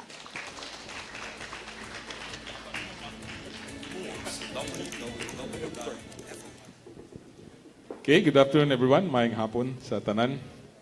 And of course to CABSEC, Juni Basco, USEC Panadero of DILG, our good governors who are with us this afternoon. Of course, Governor Steve Solon, Governor Pax Mondadato, Governor Lala Tolinio Mendoza, Governor Daisy Avante Puentes, Governor Douglas Cagas, and Governor Nelson Dainghirang. Of course, sa ating mga kasamahan sa local government, Mayor Jojo Apeñas, my very good friend from Digo City, regional directors, city directors, of course, our CSO partners who are with us this afternoon. Once again, maayong hapon. Ladies and gentlemen, I am Mayor Ronel C. Rivera of General Santos City, and this is our program, Likay Droga, or Lingap sa Kabataan, Ayaw sa Droga. Likay is a Visayan term meaning iwas in Tagalog, or avoid. From here, you will already note that our program is not only drug rehabilitation, but drug avoidance to a meaningful life. When I became mayor in 2013, the drug problem was so serious. 90% of inmates in Region 12 face drug-related cases. Of all these cases, more than 25% are from Jensan. Overall, 65% of inmates in Jensan face drug-related cases, and 50% of them are young. What was pressing our drug problem was that it affects our youth, most importantly, our out-of-school youth. Based on data, there were more than 15,000 out-of-school youth in the city. This means that 1 out of 8 youth in Jensan is an out-of-school youth. Clearly, the drug problem affects our out-of-school youth. Unfortunately, we found out that their parents and family members were the peddlers of drugs. They were vulnerable because they are out of school. They are poor. Their parents do not give them enough attention, and they are out in the street on their own. What skills did we develop? First, their skills to know their strengths and weaknesses. Second, their skills to communicate their ideas. Third, their ability to solve their problem. Fourth, their confidence to make decisions. And last, their coping mechanism to manage stress. These skills will enable them to know what is best for them, how to say no, and avoid what is bad for them.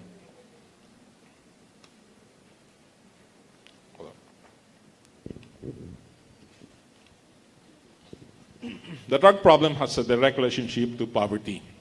We did not only provide opportunities to out-of-school youth to grow emotionally and psychologically. In Likay Droga, we gave them training on entrepreneurship called Youth and Adult Income Generating Project.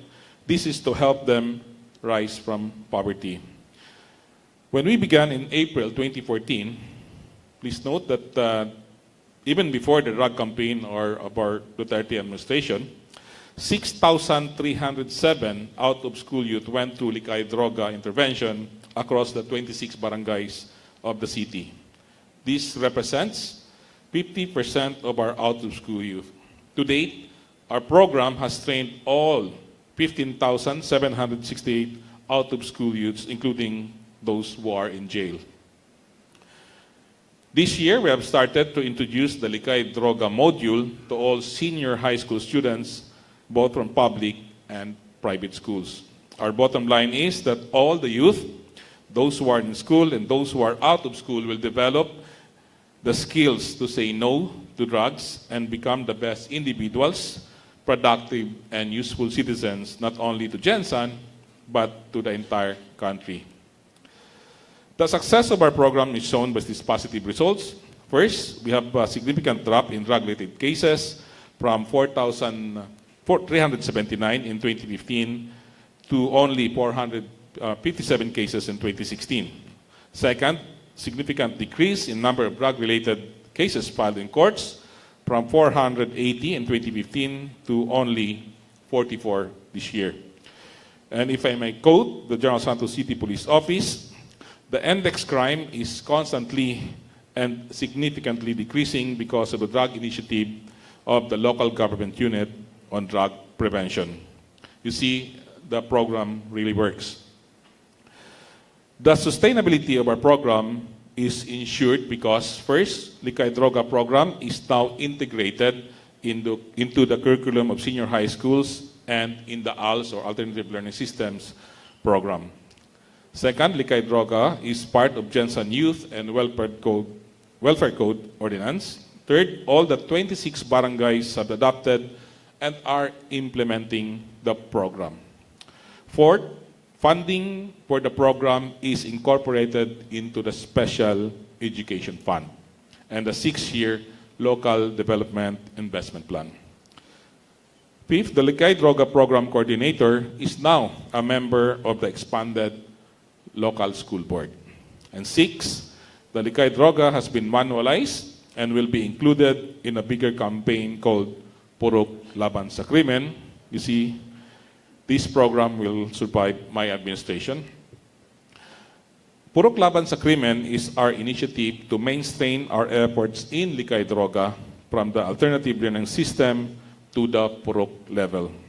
In doing so, we raise the bar by adding 3 other components. First, to address violent extremism. Alam natin yon dahil medyo nauuso na ngayon yung mga ISIS na yan, so we need to address that. Second, Community Conflicts Resolution Initiative to resolve petty conflict before reaching the barangay. Third, instituting feedback mechanism to report and receive complaints or concerns from public and promote government. The Likay Droga can be replicated everywhere. First, it has been translated into a module. We can happily share this with you. Second, all the LGU can incorporate funding for the program in a special education fund. Third, if your special education fund is low, our staff, the Jensen LGU, can and willingly share strategies on how to raise revenues from the private sector. And fourth, the Likay Droga program can be incorporated in your alternative learning system. Our vision in Likay Droga is to tell other LGUs and institutions that drug problem in our youth is a call to action for everyone willing to help. Well, not everyone can just fight their way out of poverty. It is everybody's duty to provide our youth a chance for a better future. Thank you very much. Good afternoon. Once again.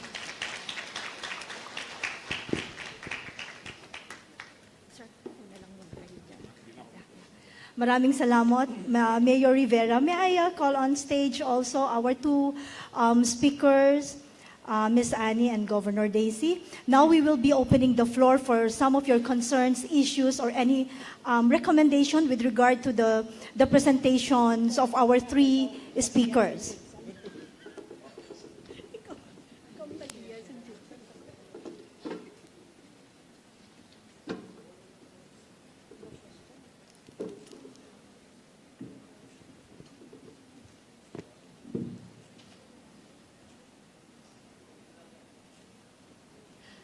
Pakisabi lamang po ang inyong pangalan at kung anong kumpanya or LGUs kayo belong. Good afternoon. I'm Obed Tubigon from Mahintana Foundation in Pulumlok, South Cotabato. For Gov Fuentes, thank you for sharing and highlighting also Mahintana for the governance of South Cotabato. And for just a minor, ano lang Gov, parang correction, yung sharing for the Health Plus, 70% goes to the LGU and 30% for Mahintana for our management expenses and the rest for the supply management. So also for highlighting other initiatives of Mahintana like the Ridge to Reef, yung Bamboo Dike, also one of the initiators of or adapters of the technology and convergence and integrity circle. Thank you. Okay, marami pong salamat.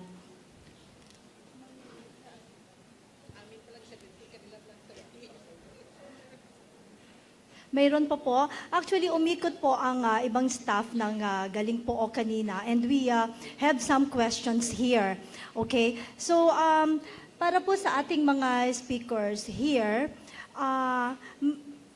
actually, dapat nahandito rin siguro si Yusek Panadero, no, from the Department of Interior and Local Government kasi merong mga issues and concern with regard to the partnership, no, between the national and the local level.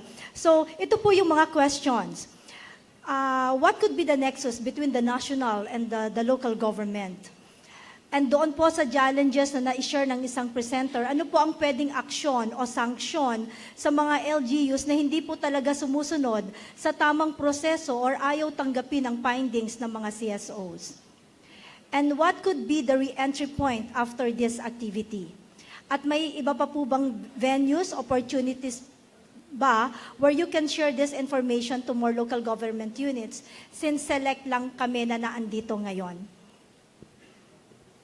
Ayokong sumagot. Parang daming tanong, parang si Yusek Panadero atang dapat sumagot yan, Oo. Siguro ang hindi na-highlight kasi that CSO or NGO government partnership is working at the local level. All we have to do is make our PDC work, our Provincial Development Council work. Kasi lahat ho ng special bodies, dapat sa gobyerno, mayroong representative ang CSO. Umuupo sila sa mga meetings, sumasama sila sa mga programa, pati sa pagplano.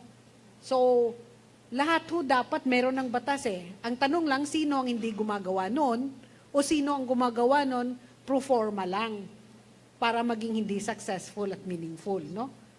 Ano pa ba yung tanong? Yung national, kami ho sa province ng South Cotabato, wala kami masyadong problema sa national government. Kasi ang DILG, they gave us the kung nakikinig naman sila kung anong kulang namin technical knowledge, they help us facilitate. Pero most of the local governments now, meron na hong capacity para on our own to access yung kung anong kulang namin. Di ba?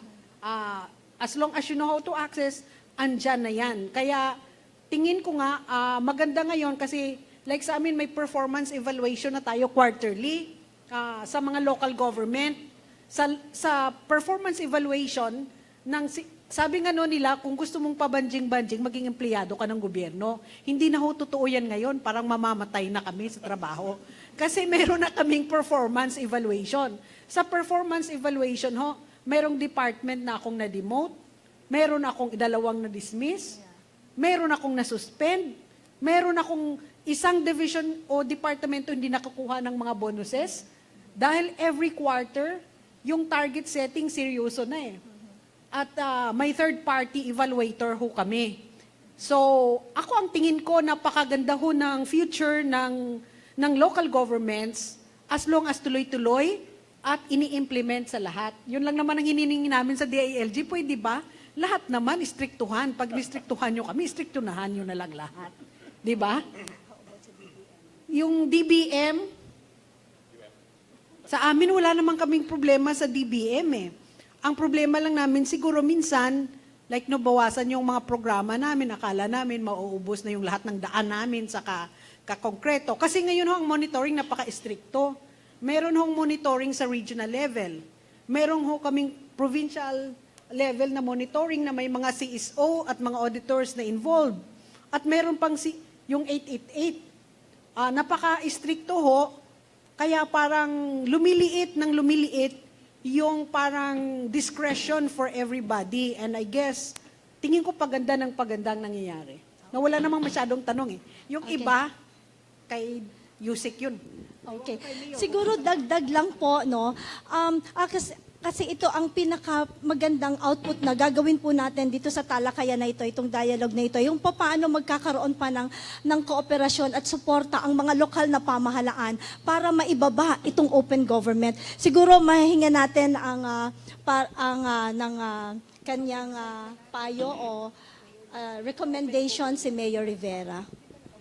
Well, I think being the RDC chairman and of course the mayor of this city, we involve a lot dapat involve natin.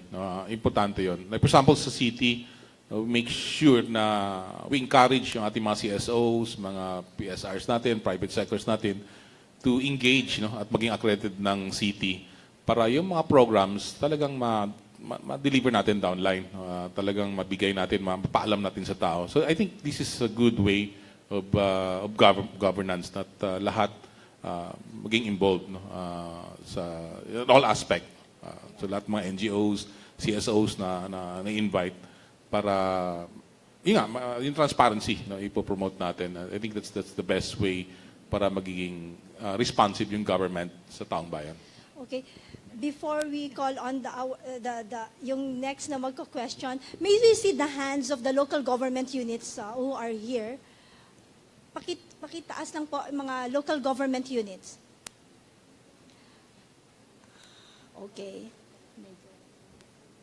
Opo. Kasi talagang gusto po natin sana na maibaba ito at makagawa tayo ng aksyon natin. Pag uwi natin sa ating kani-kanyang LGUs ay maihatag natin itong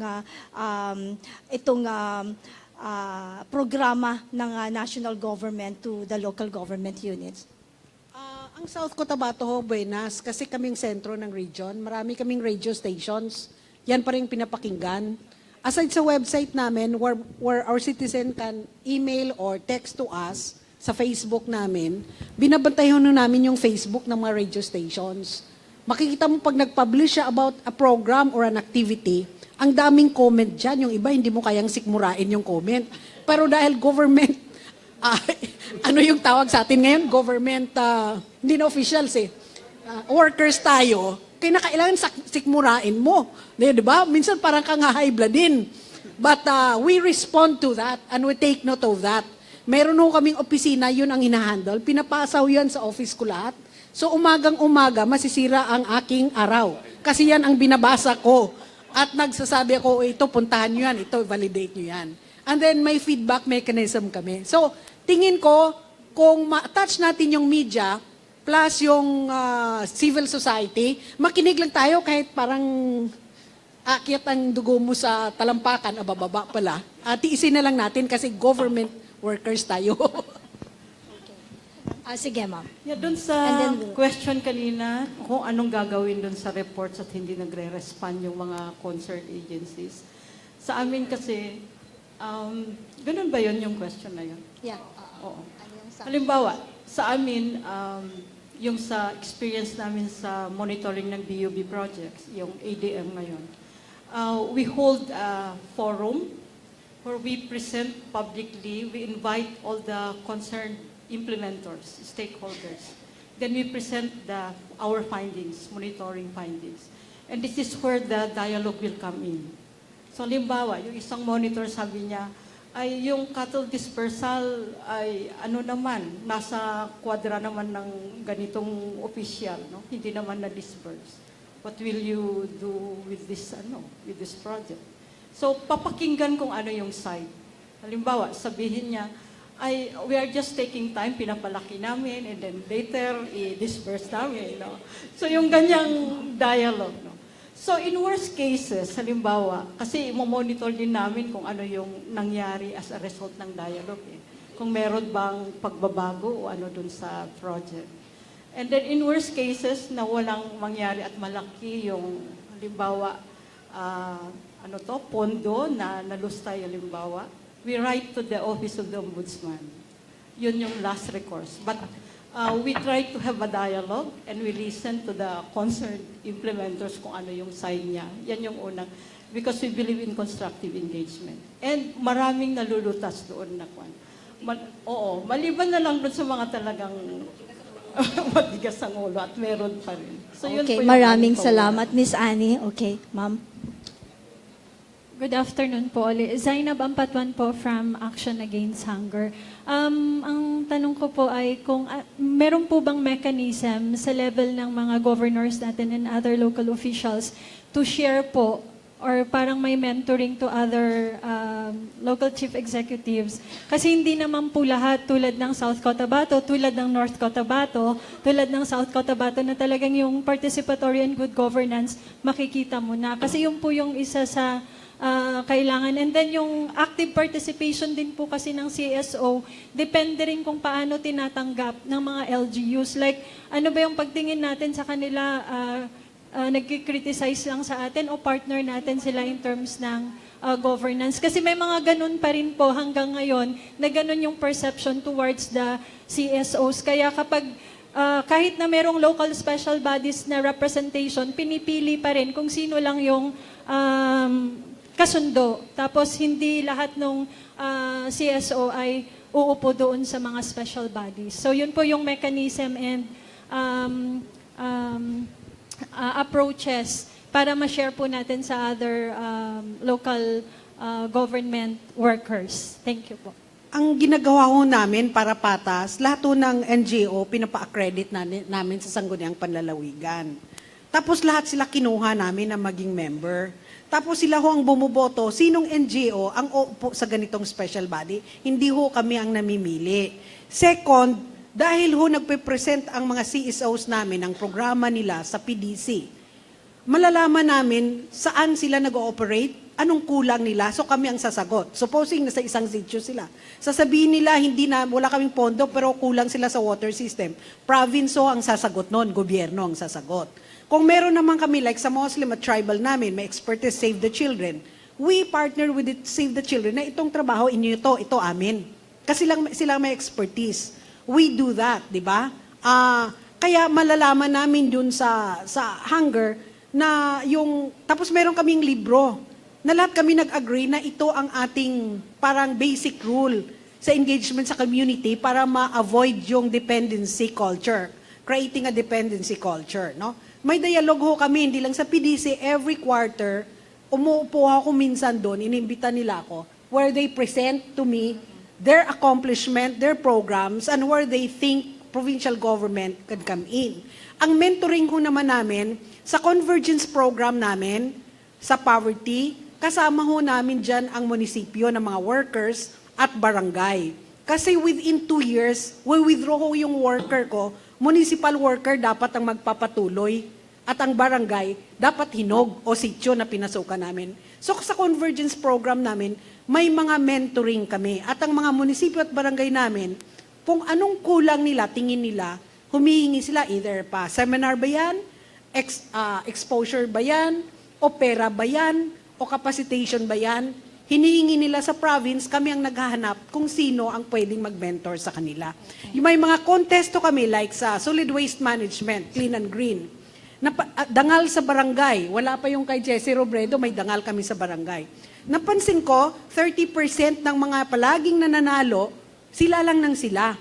So we benchmark the poorest barangay to discover na hindi nga sila naka 50%. May town kami ng pinakataas 44%. So what we did, we changed dalawang criteria namin sa lahat ng competition. Yung may mentoring process, kasama namin ng PILG and USEC ha, may mentoring process at yung talagang pataya na yung contest dahil magagaling na sila. So dinalawa namin para ma-encourage nun. Nag-attempt ako magpasa ng provincial ordinance kung saan ang COA pipilitin kong lumabas at saka accounting para puntahan yung mga barangay na wala ng asembleya at sa papel nilang gumagawa ng kanilang budget. Natalo ako, malakas ang labi sa SP ng mga barangay kapitan eh. Hindi ko naipasa yung aking ordinance na yan. But that's what we want. Lumabas sila para makita nila totoo ba yung may kanal na nilinis, may papel na binili. Totoo ba yan o hindi? Kasi doon nagsisimula ang corruption. Thank you very much. Yeah. Sa addition lang na question, may mechanism ba tayo sa best practices makascade sa ibang LGUs? Every year we have yung DLG, nag-organize ng Festival of Best Practices. Last year, October 10, if I'm not mistaken. October 10 yung ginawa. So, nandun yung Galing Po Foundation to help or showcase itong mga different initiatives ng mga LGUs para makita rin ng ibang mga LGUs kung ano yung ginagawa ng ibang LGUs, no, ng mga best practices. So, merong mechanism actually na in place. Thank you very much. One last question. Hello, good afternoon sa mga panelists. No? Ang itong service publiko ba? Kasi nagawa natin mabilis pagkuha ng mga permit dito sa Jensen, mga 45 minutes lang to 1 hour. Paano kaya magaya yung mga pagkuha ng service publiko na mapabilis din po?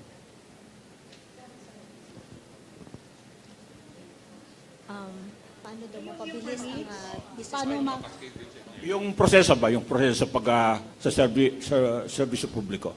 Sa totoo lang, merong grading system lahat ng probinsya sa mga munisipyo, sa business permits, no? Siguro tingnan nyo doon kung naka-publish sa website ng mga probinsya, tingnan mo tama ba yan sa experience or what. Kasi like sa akin sa South Cotabato, ni-report sa akin ng Joint Task Force, medyo mabilis na lahat ng permits as long as you have complete documents. Pagpunta mo sa opisina, nakapublish na rin ang mga dokumentong kailangan. So may mga one-stop shop tayo. Kung tingnan nyo sa mga website namin or ng DTI, kung tama ba yung pinapublish. Kasi baka mamaya nakapublish, akala namin okay na, yung pala delay pa. No? So, kasi by this time, dapat lahat kami sa buong Pilipinas, may GMC na eh. So, dapat dun sa buong Pilipinas, bumilis na yan. So, dapat may feedback tayo. Sino pang town ang mahirap kunan ng mga permits? Diba? O sino pang mga probinsya, not so much sa provinces. Kasi hindi naman kayo nag-apply sa amin eh. Sa city at saka municipalities, you can do that. Yusek, siguro si Yusek kasi better idea. Yeah, okay. Yusek Panadero. Well, first of all, I'd like to thank our panelists for their excellent, but more importantly, inspiring presentations. Yung sa permit, ang kasalukuyang sitwasyon dyan, mga 20% pa ang hindi nakaraabot sa mabilis na pag-process na in accordance with the JMC. Para po sa kaalaman ng karamihan, yung business permit, kung renewal, dapat 1 day na lang yan. Renewal. Pag new permit, first time, that one takes a bit longer. Anywhere from 3 to 5 days. Pero yung karamihan sa syudad, mabilis talaga yan kasi nag-computerize sila. Yung mga munisipyo, doon tayo may challenge. Not everyone can afford the data processing requirements there. So, patuloy naman po itong partnership ng DTI, DILG at PCCI. So, minomonitor talaga ito at tinutulungan natin yung mga LGUs na makakuha ng kung maaari libreng IT facilities at mapabilis nila yung kanilang permit. Balikan ko lang yung binanggit po ni Ma'am sa CCAGC, yung sa full disclosure. Tama po yun. Alam natin na makapal talaga yung mga nakapaskil sa bulletin board. At ang hirap basahin talaga. Paano ba naman basahin yung 100 pahinang budget ordinance? At i-track mo kung ano yung na-procure. Ang tanong din namin po ito, at we'd like to request also some inputs from the civil society. Paano ba ito isimplihan? Can that be part of the discussion? I think there's a workshop afterwards, no?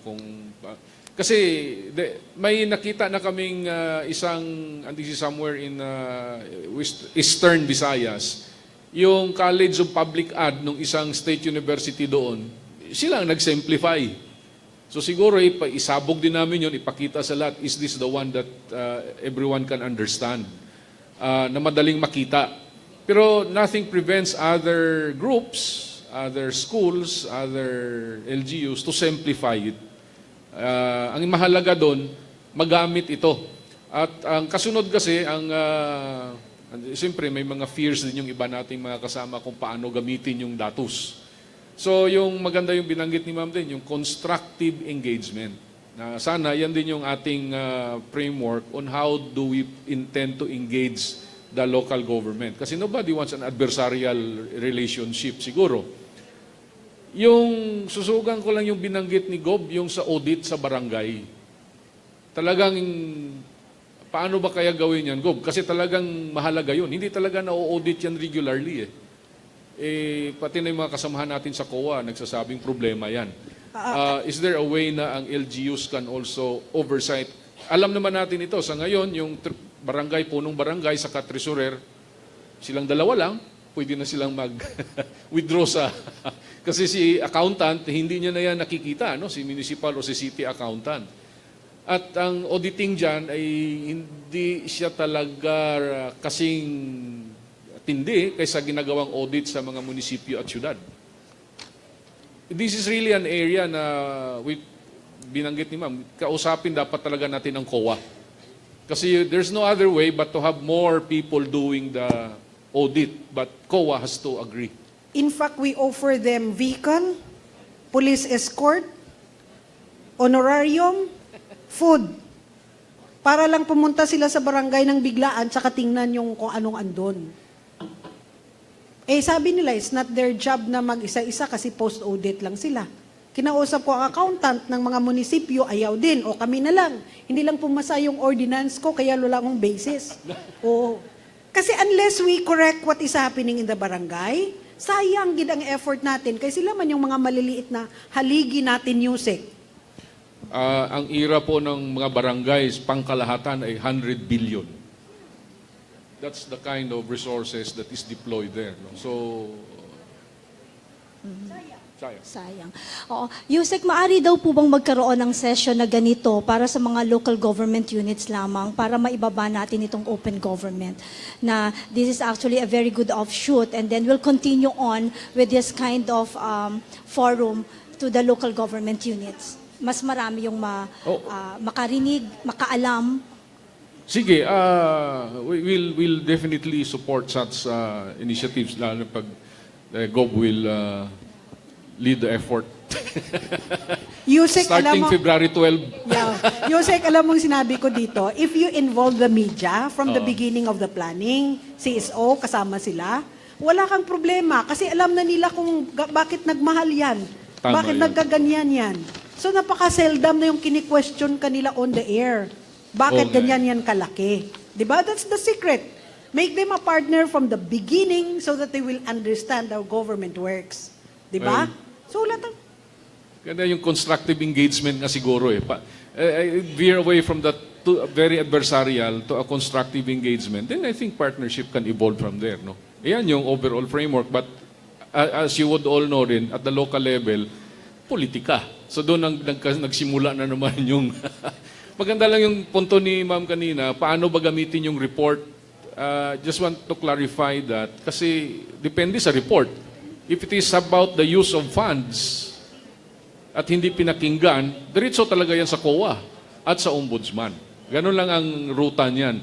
Pero kung mga ideya, suhestyon, kung paano pagandahin ang programa, well, we have to accept it. At the end of the day, we have to also convince your implementing units of the viability of such ideas. Hindi ko mong sinabi, basta nalang tanggapin.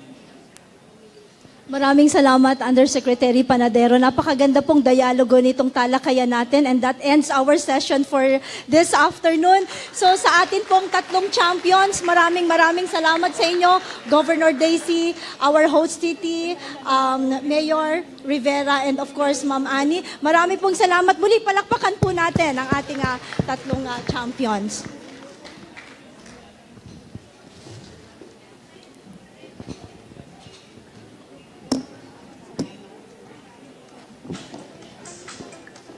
So thank you again to our panelists and of course to our moderator. We now come to our last session for the day. This is a breakout sessions on identifying themes for sub-national commitment or plan for the Open Government Partnership and the PGC. So as you can see on the screen are your groupings and the breakout rooms. Your facility